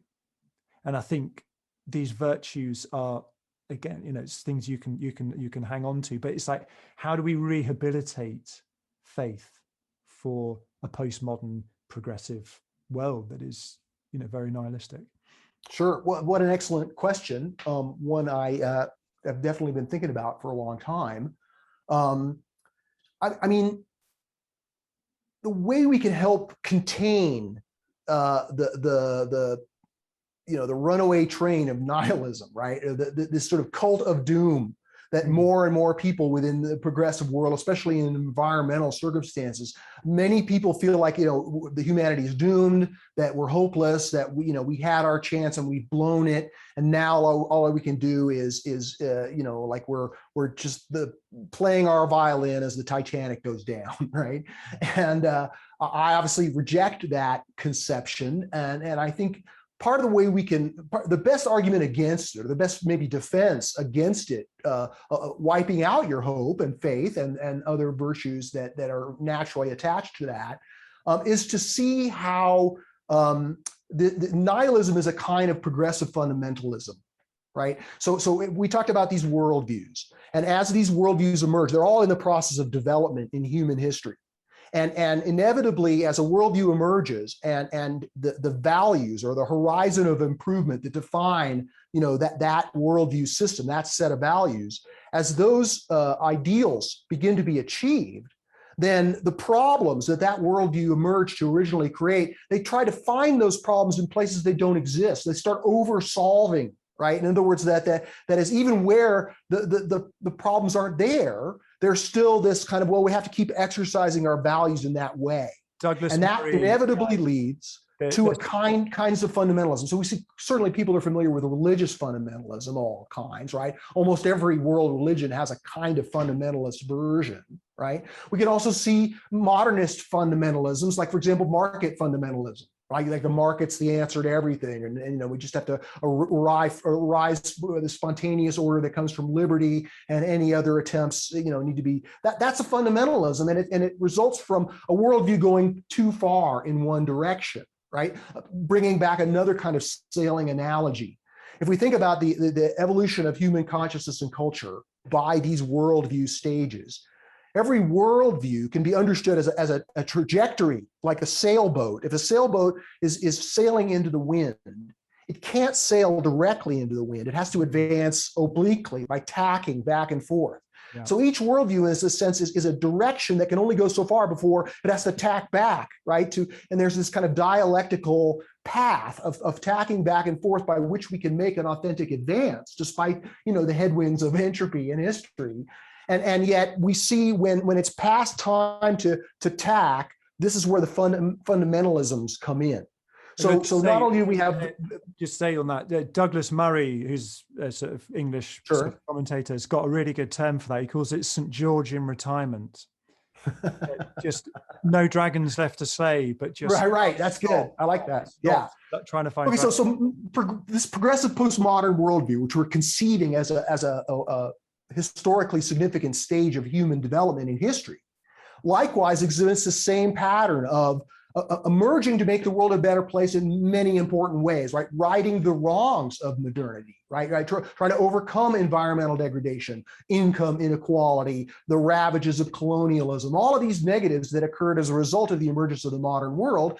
Progressivism finds its sense of transcendence and the opportunity to make the world a better place by rejecting modernity, by breaking out of modernity, by turning on, tuning in, and dropping out. As the phrase was originally framed when progressive postmodernism was first emerging, in the 60s, at least as a separate worldview that we could recognize in dialectical separation with modernity. And so this sense of antithesis, this sense of rejection, this sense of there's got to be a better way, the breaking of the shell, we're hatching out of the shell of modernity into something, a more holistic civilization that works better for everyone, right? That doesn't have all the disasters that are becoming increasingly evident as a result of the rise of the modern world. That natural tendency, that sort of leitmotif of progressivism, as it goes too far, right? As it inevitably goes too far, as all these other worldviews inevitably do, at least among some folks in that community of discourse, that we begin to see these fundamentalisms. And one of the fundamentalisms of progressive postmodern is a sense of despair, nihilism, hopelessness, that we're all going down the drain, a kind of fixation on the forces of decay that completely is oblivious to or walls off an appreciation that these forces of decay are also taking place in the context of the forces of growth. That something more keeps coming from something less in the universe. And while we may have to experience a regression, like, a new dark ages, I don't think that's necessarily the case. But even if there is, environmental disaster leads to a reset in humanity, regardless of the untold suffering that may come from that, and I'm not advocating that as a future which I see as the most likely one. But even if that can still be conceived of in the context of this larger spiritual teachings of evolution, which is there's something rather than nothing, and that in this something we see this growth of the beautiful, the true, and the good, right? The universe itself, just from the Hubble telescope, is immensely beautiful. Life is immensely beautiful. The beauty in human experience, these are all ways in which, spirit comes into our experience. And so the very experience of the beautiful, the true, and the good, and all of the sub-values that are part of that, colorscape, if you will, of value, that's a very, that the experience itself, back to this hermeneutic circle idea, that the spiritual experience of the beauty, truth, and goodness of the universe we can read right off of that experience a spiritual teaching, which itself is then part of that metabolization, or the learning and teaching that goes with that spiritual teaching, is this practice of virtues. And it comes back to faith, hope, and love as a way of tapping into this transcendence, which is a remedy for nihilism and despair, right, and suicide, and all of the effects of losing touch with this upward current of the good. So one more word about faith.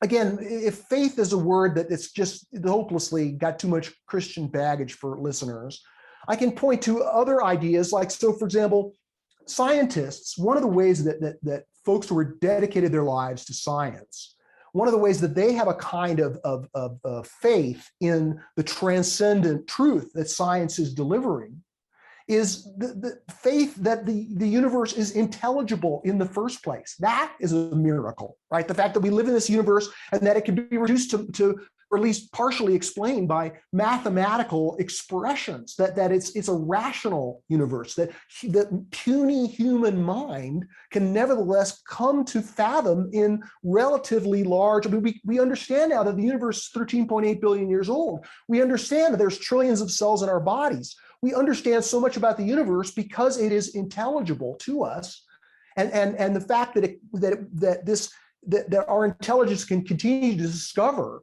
the truth about the universe, that's a deep faith proposition that even scientists who reject the concept of faith on anti-religious grounds are nevertheless practicing as a virtue. For example, faith that what's true in this corner of the universe is also true in the far-flung corners of other parts of the universe. That truth is there's a universal truth in the universe. That's not a scientific idea. That's a faith idea based on a connection to the transcendent nature of truth itself, and science's endeavor to find, discover, and apply the truth about the universe to the improvement of the human condition.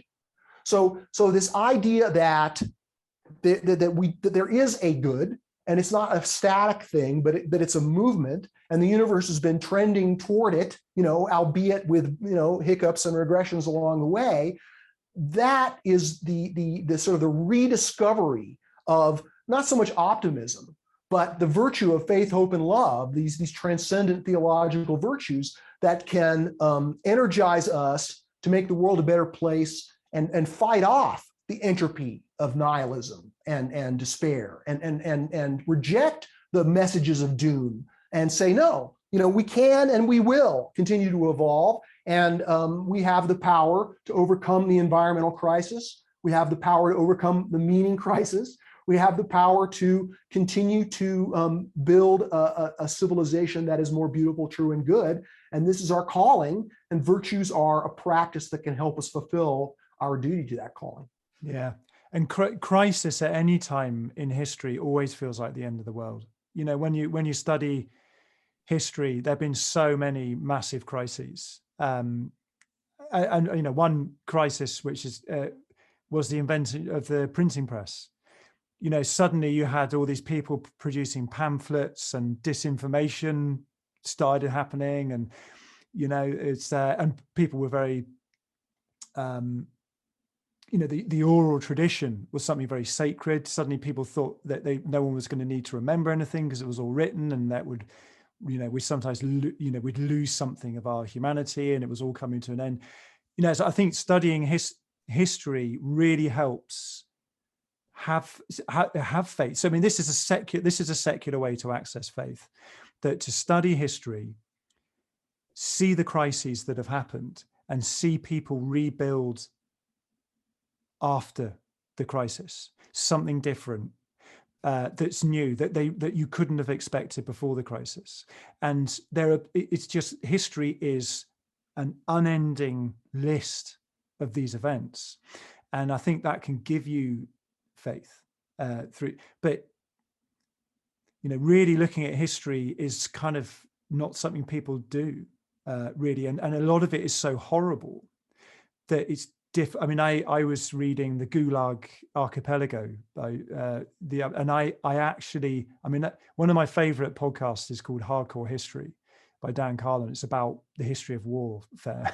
And if you want to see the bad things have happened, it's all there. But so I mean, I'm no stranger to really, really rough reading, but I got halfway through that and I just couldn't continue. It was too painful. I will revisit it when I've got a bit more, strength to do so. But, I think that's just, I bring that up as an example, a very tangible, secular example of accessing faith by actually studying history. Sure. Well, okay. So let me riff on that for a second.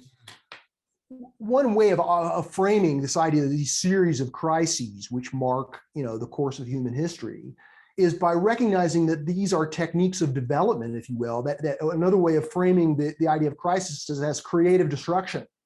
That creative destruction is a natural part of the progress of human history. And so while there's some destruction that's just destructive destruction, right? That's just this process of decay. But we can also frame it, or at least look for an inkling of where this current of decay and entropy and the way things are breaking down, that in there are little ratchet points of creative destruction, where by the decay is also creating an opening for further growth. And it's by these successive openings for further growth, these opportunities for evolution in consciousness and culture, that we make the world a better place.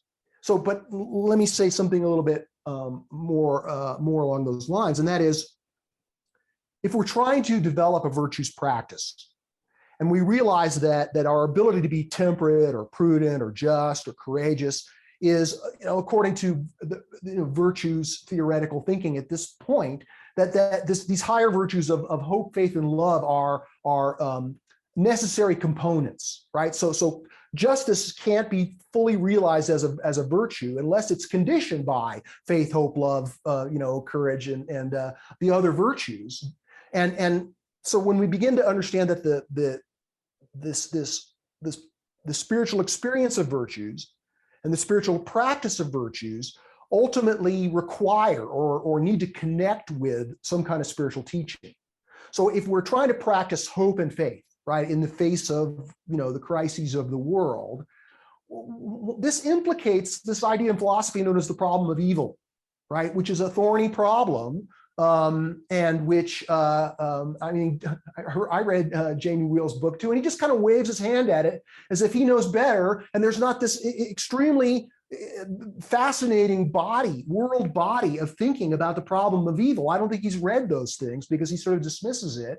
And I would say that understanding the very beautiful and true thinking that's gone on in trying to deal with the problem of evil. So the problem of evil is framed as, if the universe is good, if there's an upward current of the good, or if there's a loving God, or if there's a benevolent source of the universe, then how can we live in this world of outrageous trouble and suffering, right? How the bullshit of the world contradicts any optimistic vision of faith or hope, because your theology falls apart. Any arguments for goodness are refuted on their face by the fact that babies are dying and we're destroying the environment, and there's war and the Taliban and imperialism and every bad thing you can mention in the world. Some take that as a convincing argument that we should be nihilistic,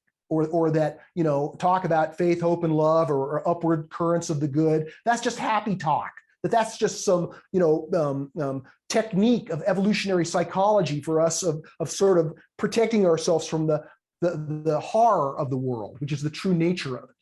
So obviously, some people don't have answers for those charges, and I think that that many of the beautiful thinkers who've addressed this have come up with some very convincing ways of framing that, or countering that, or defeating, right, the point of nihilism, about the world being horrible.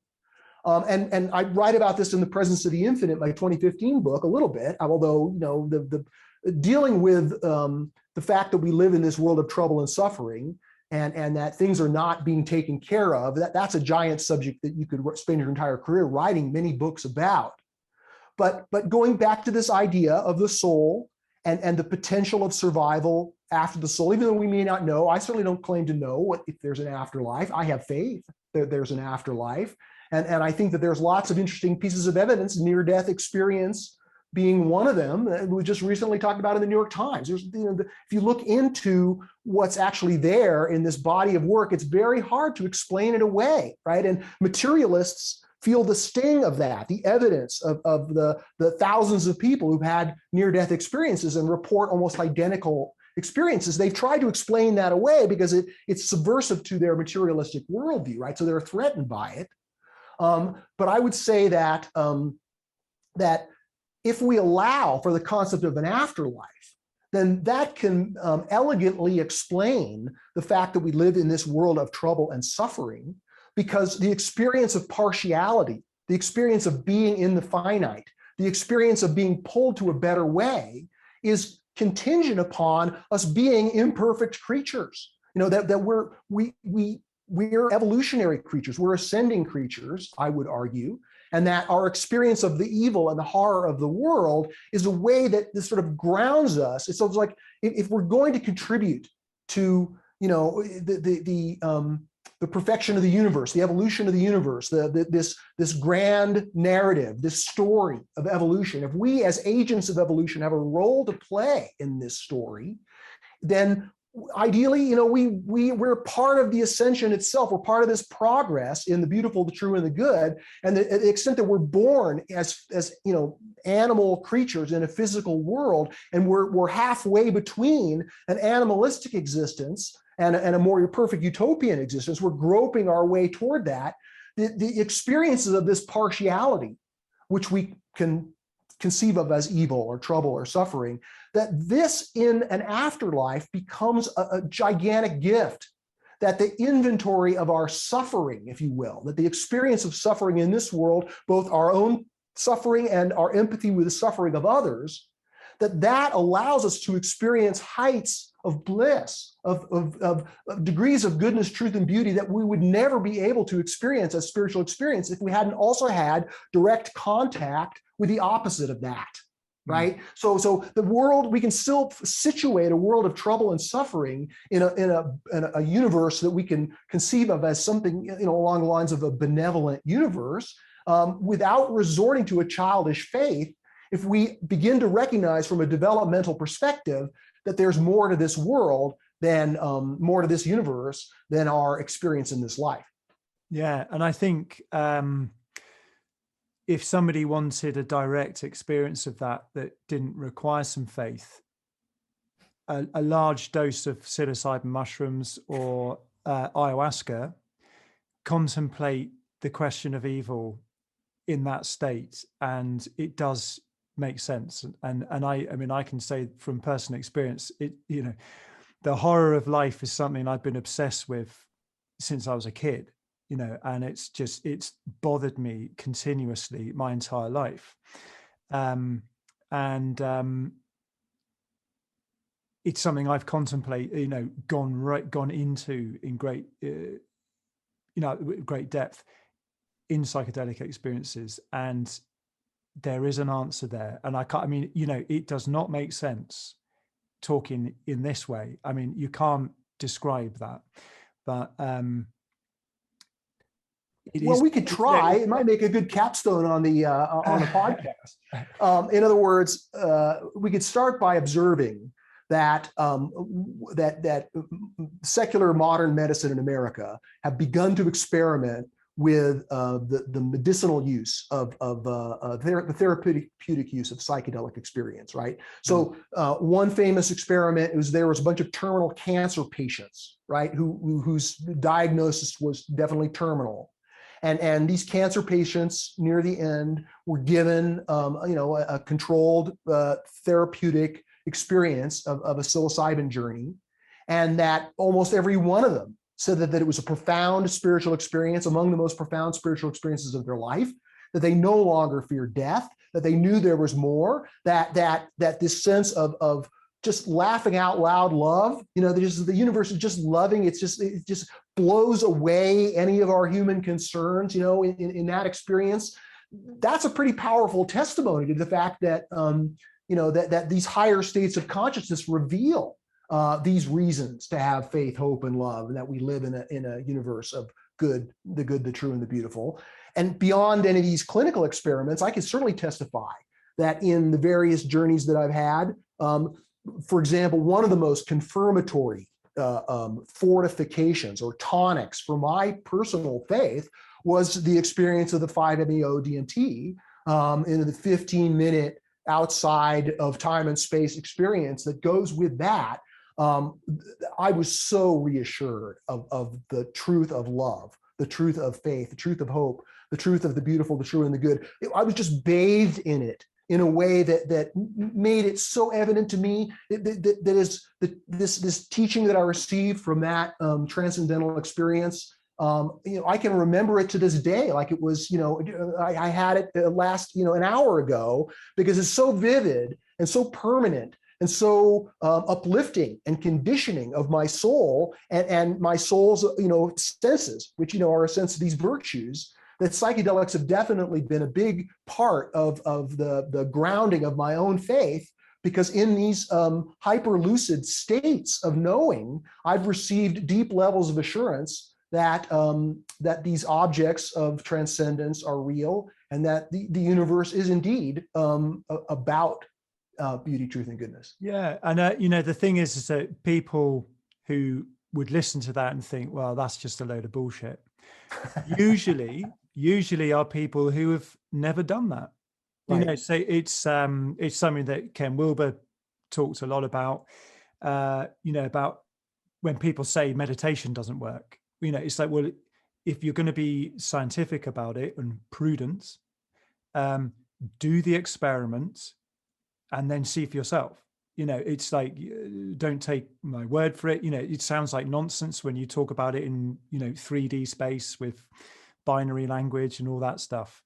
I mean, I'm not recommending that everybody go out and take psychedelics. There's definitely people who are, it's contraindicated. So I don't want anyone to be listening to this and think, right, okay, but it's one route. And I think certain meditation practices are also very effective, but in particular, practices that where you learn to not believe you're thinking, basically, to just completely let go of concepts. There is also a resolution of this kind of like thorny issue in that state too. So there are different ways to access.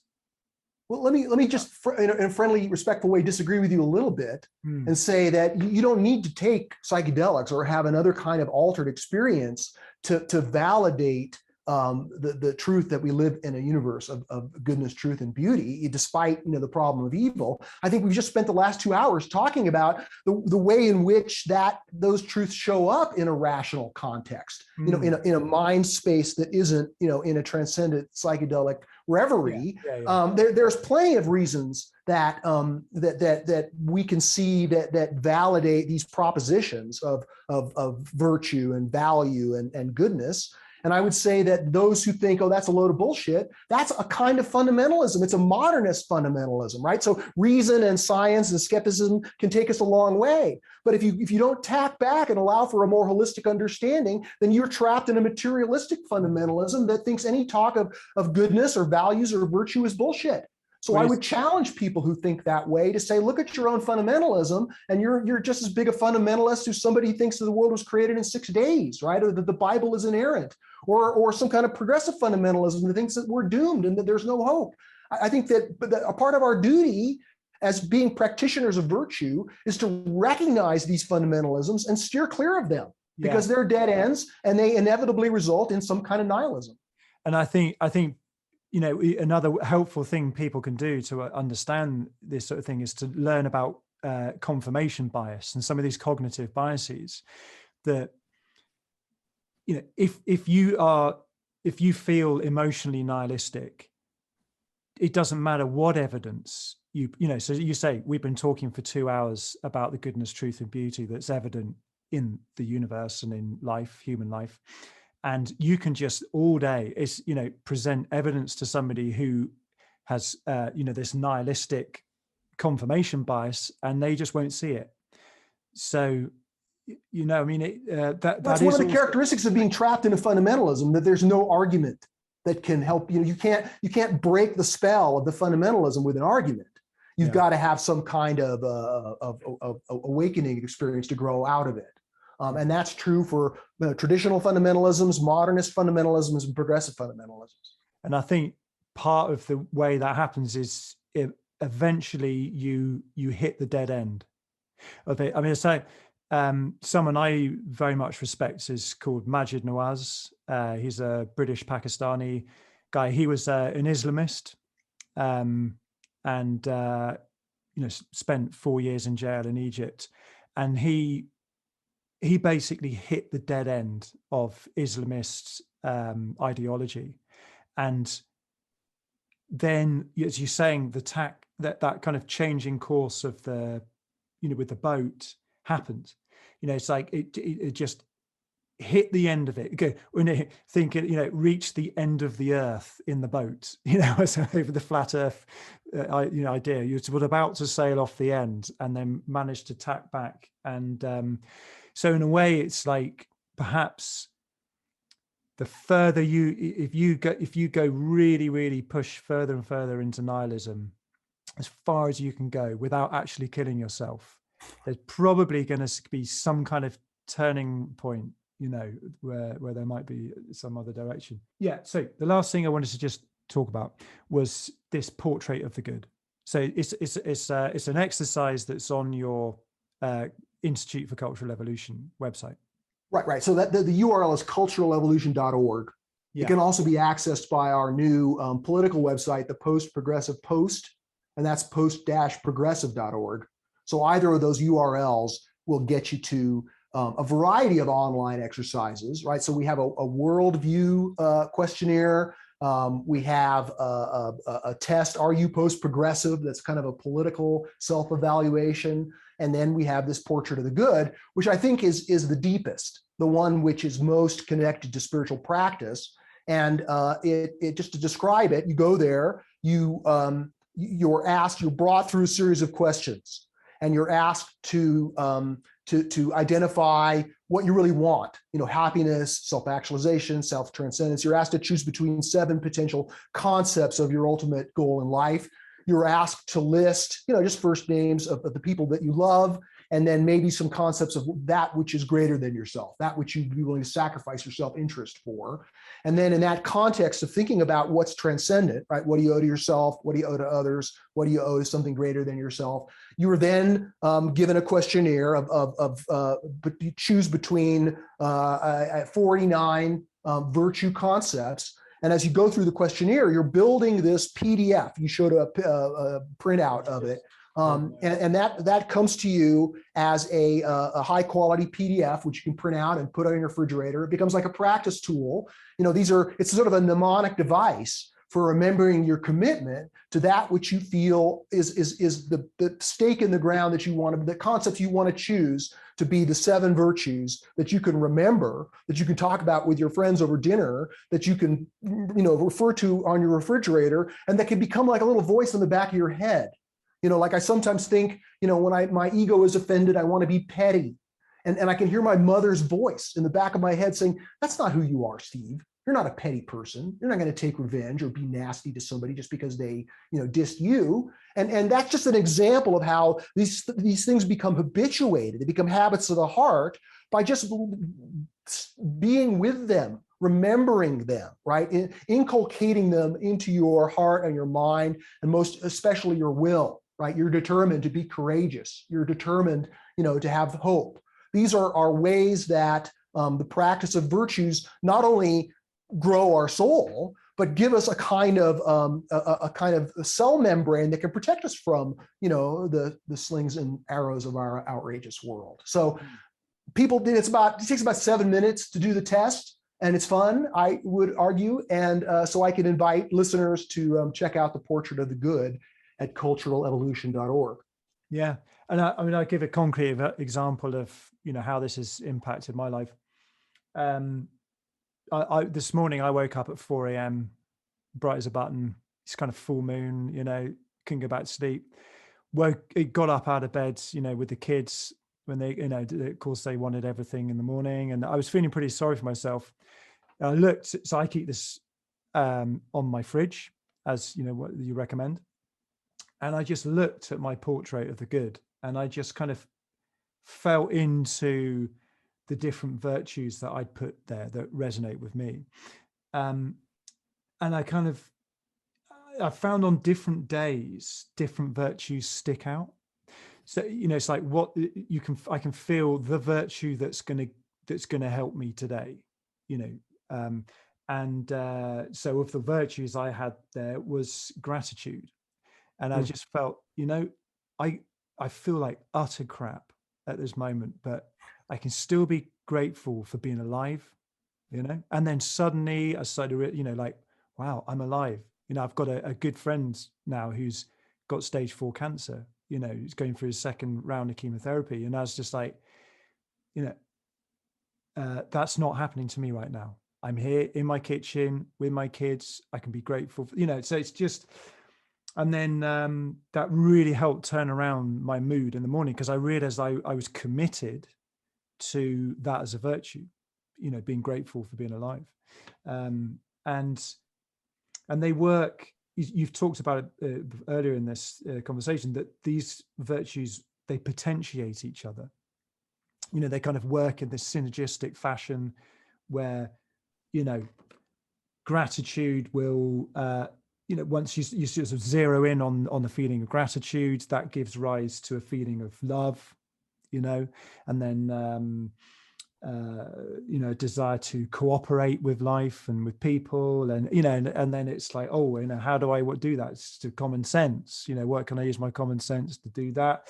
And like, I feel a bit worried about cooperating with that person, but then it's like, okay, courage. Well, I'm just going to have to be courageous about it, and I'm just going to trust this virtue practice. And that's just a little kind of vignette of my emotional journey this morning, just from looking at that. And it really helped create the updraft out of my, funk, as I was dealing with all the plaques in my brain that hadn't been washed out with the deep cycles of sleep. Yeah, well, a great way of describing it. That's a very concrete and inspiring, story of how you can practice the virtues. Yeah. So I really recommend people do that. And you've even got on your website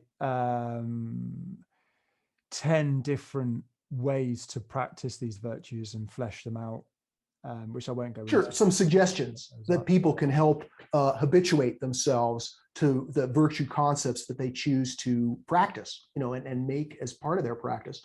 And again, at the beginning and throughout, I've tried to emphasize how a culture of virtues is really what's necessary for the practice of virtues in their full. So we can, as individual practitioners, pursue them, and that's worth doing on its own. But to the extent that we can create social norms that recognize and create expectations for these kind of virtues, then we'll really be maximizing the evolutionary potential of the spiritual practice of virtues. So just this podcast has been an incremental step in helping to create a culture of virtues within this post-progressive, integral world space, which you and I are part of, this new worldview that's emerging beyond progressivism. I think one of the ways that it can come into being and have its effect on human history, its evolutionary effect, is by reclaiming not just optimism, but also the practice of virtues itself and the culture that goes with it. So I thank you for your interest and for our work today in making progress in that direction. Yeah. And is there anywhere else other than the Institute for Cultural Evolution that you would point to? Well, sure. I mean, I can plug my book, Developmental Politics, right? Available on Amazon. And there's my author website, stevemcintosh.com, has extensive excerpts from the book, including some excerpts from the virtue chapter. So folks who are not inclined to buy a book can access much of the thinking and in this exercise that we talked about. But this emergence that's occurring now, this emergence of this new worldview is bringing a new, if you will, an octave of goodness, truth, and beauty, a new phase of these values, a new expression, a new set of opportunities that go with participating in a new emergence in history. And so I invite people to investigate the philosophy and do the practice of that, which is learning and teaching it, reading the books and doing the exercises and familiarizing themselves with this extremely exciting emerging new phase of human history. Yeah, awesome.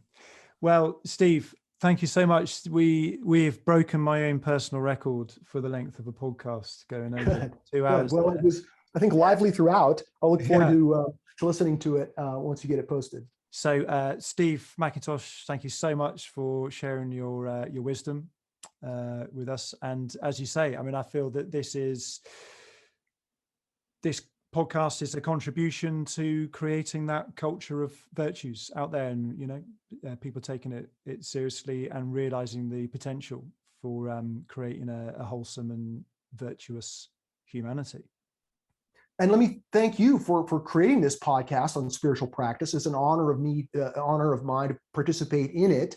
And let me commend you for your own truth intuition. Among all the different teachings and propositions of truth out there in the world, it seems to me that you have an excellent nose for where the leading edge of it is. And so it's in this context of you and I together that we're exploring this. So good on you for understanding that spiritual practice is really the heart of how we can make the world a better place. I made all the music that I use in my podcasts. If you'd like to hear more of my music, please visit SoundCloud and check out my profile, Ralph Cree.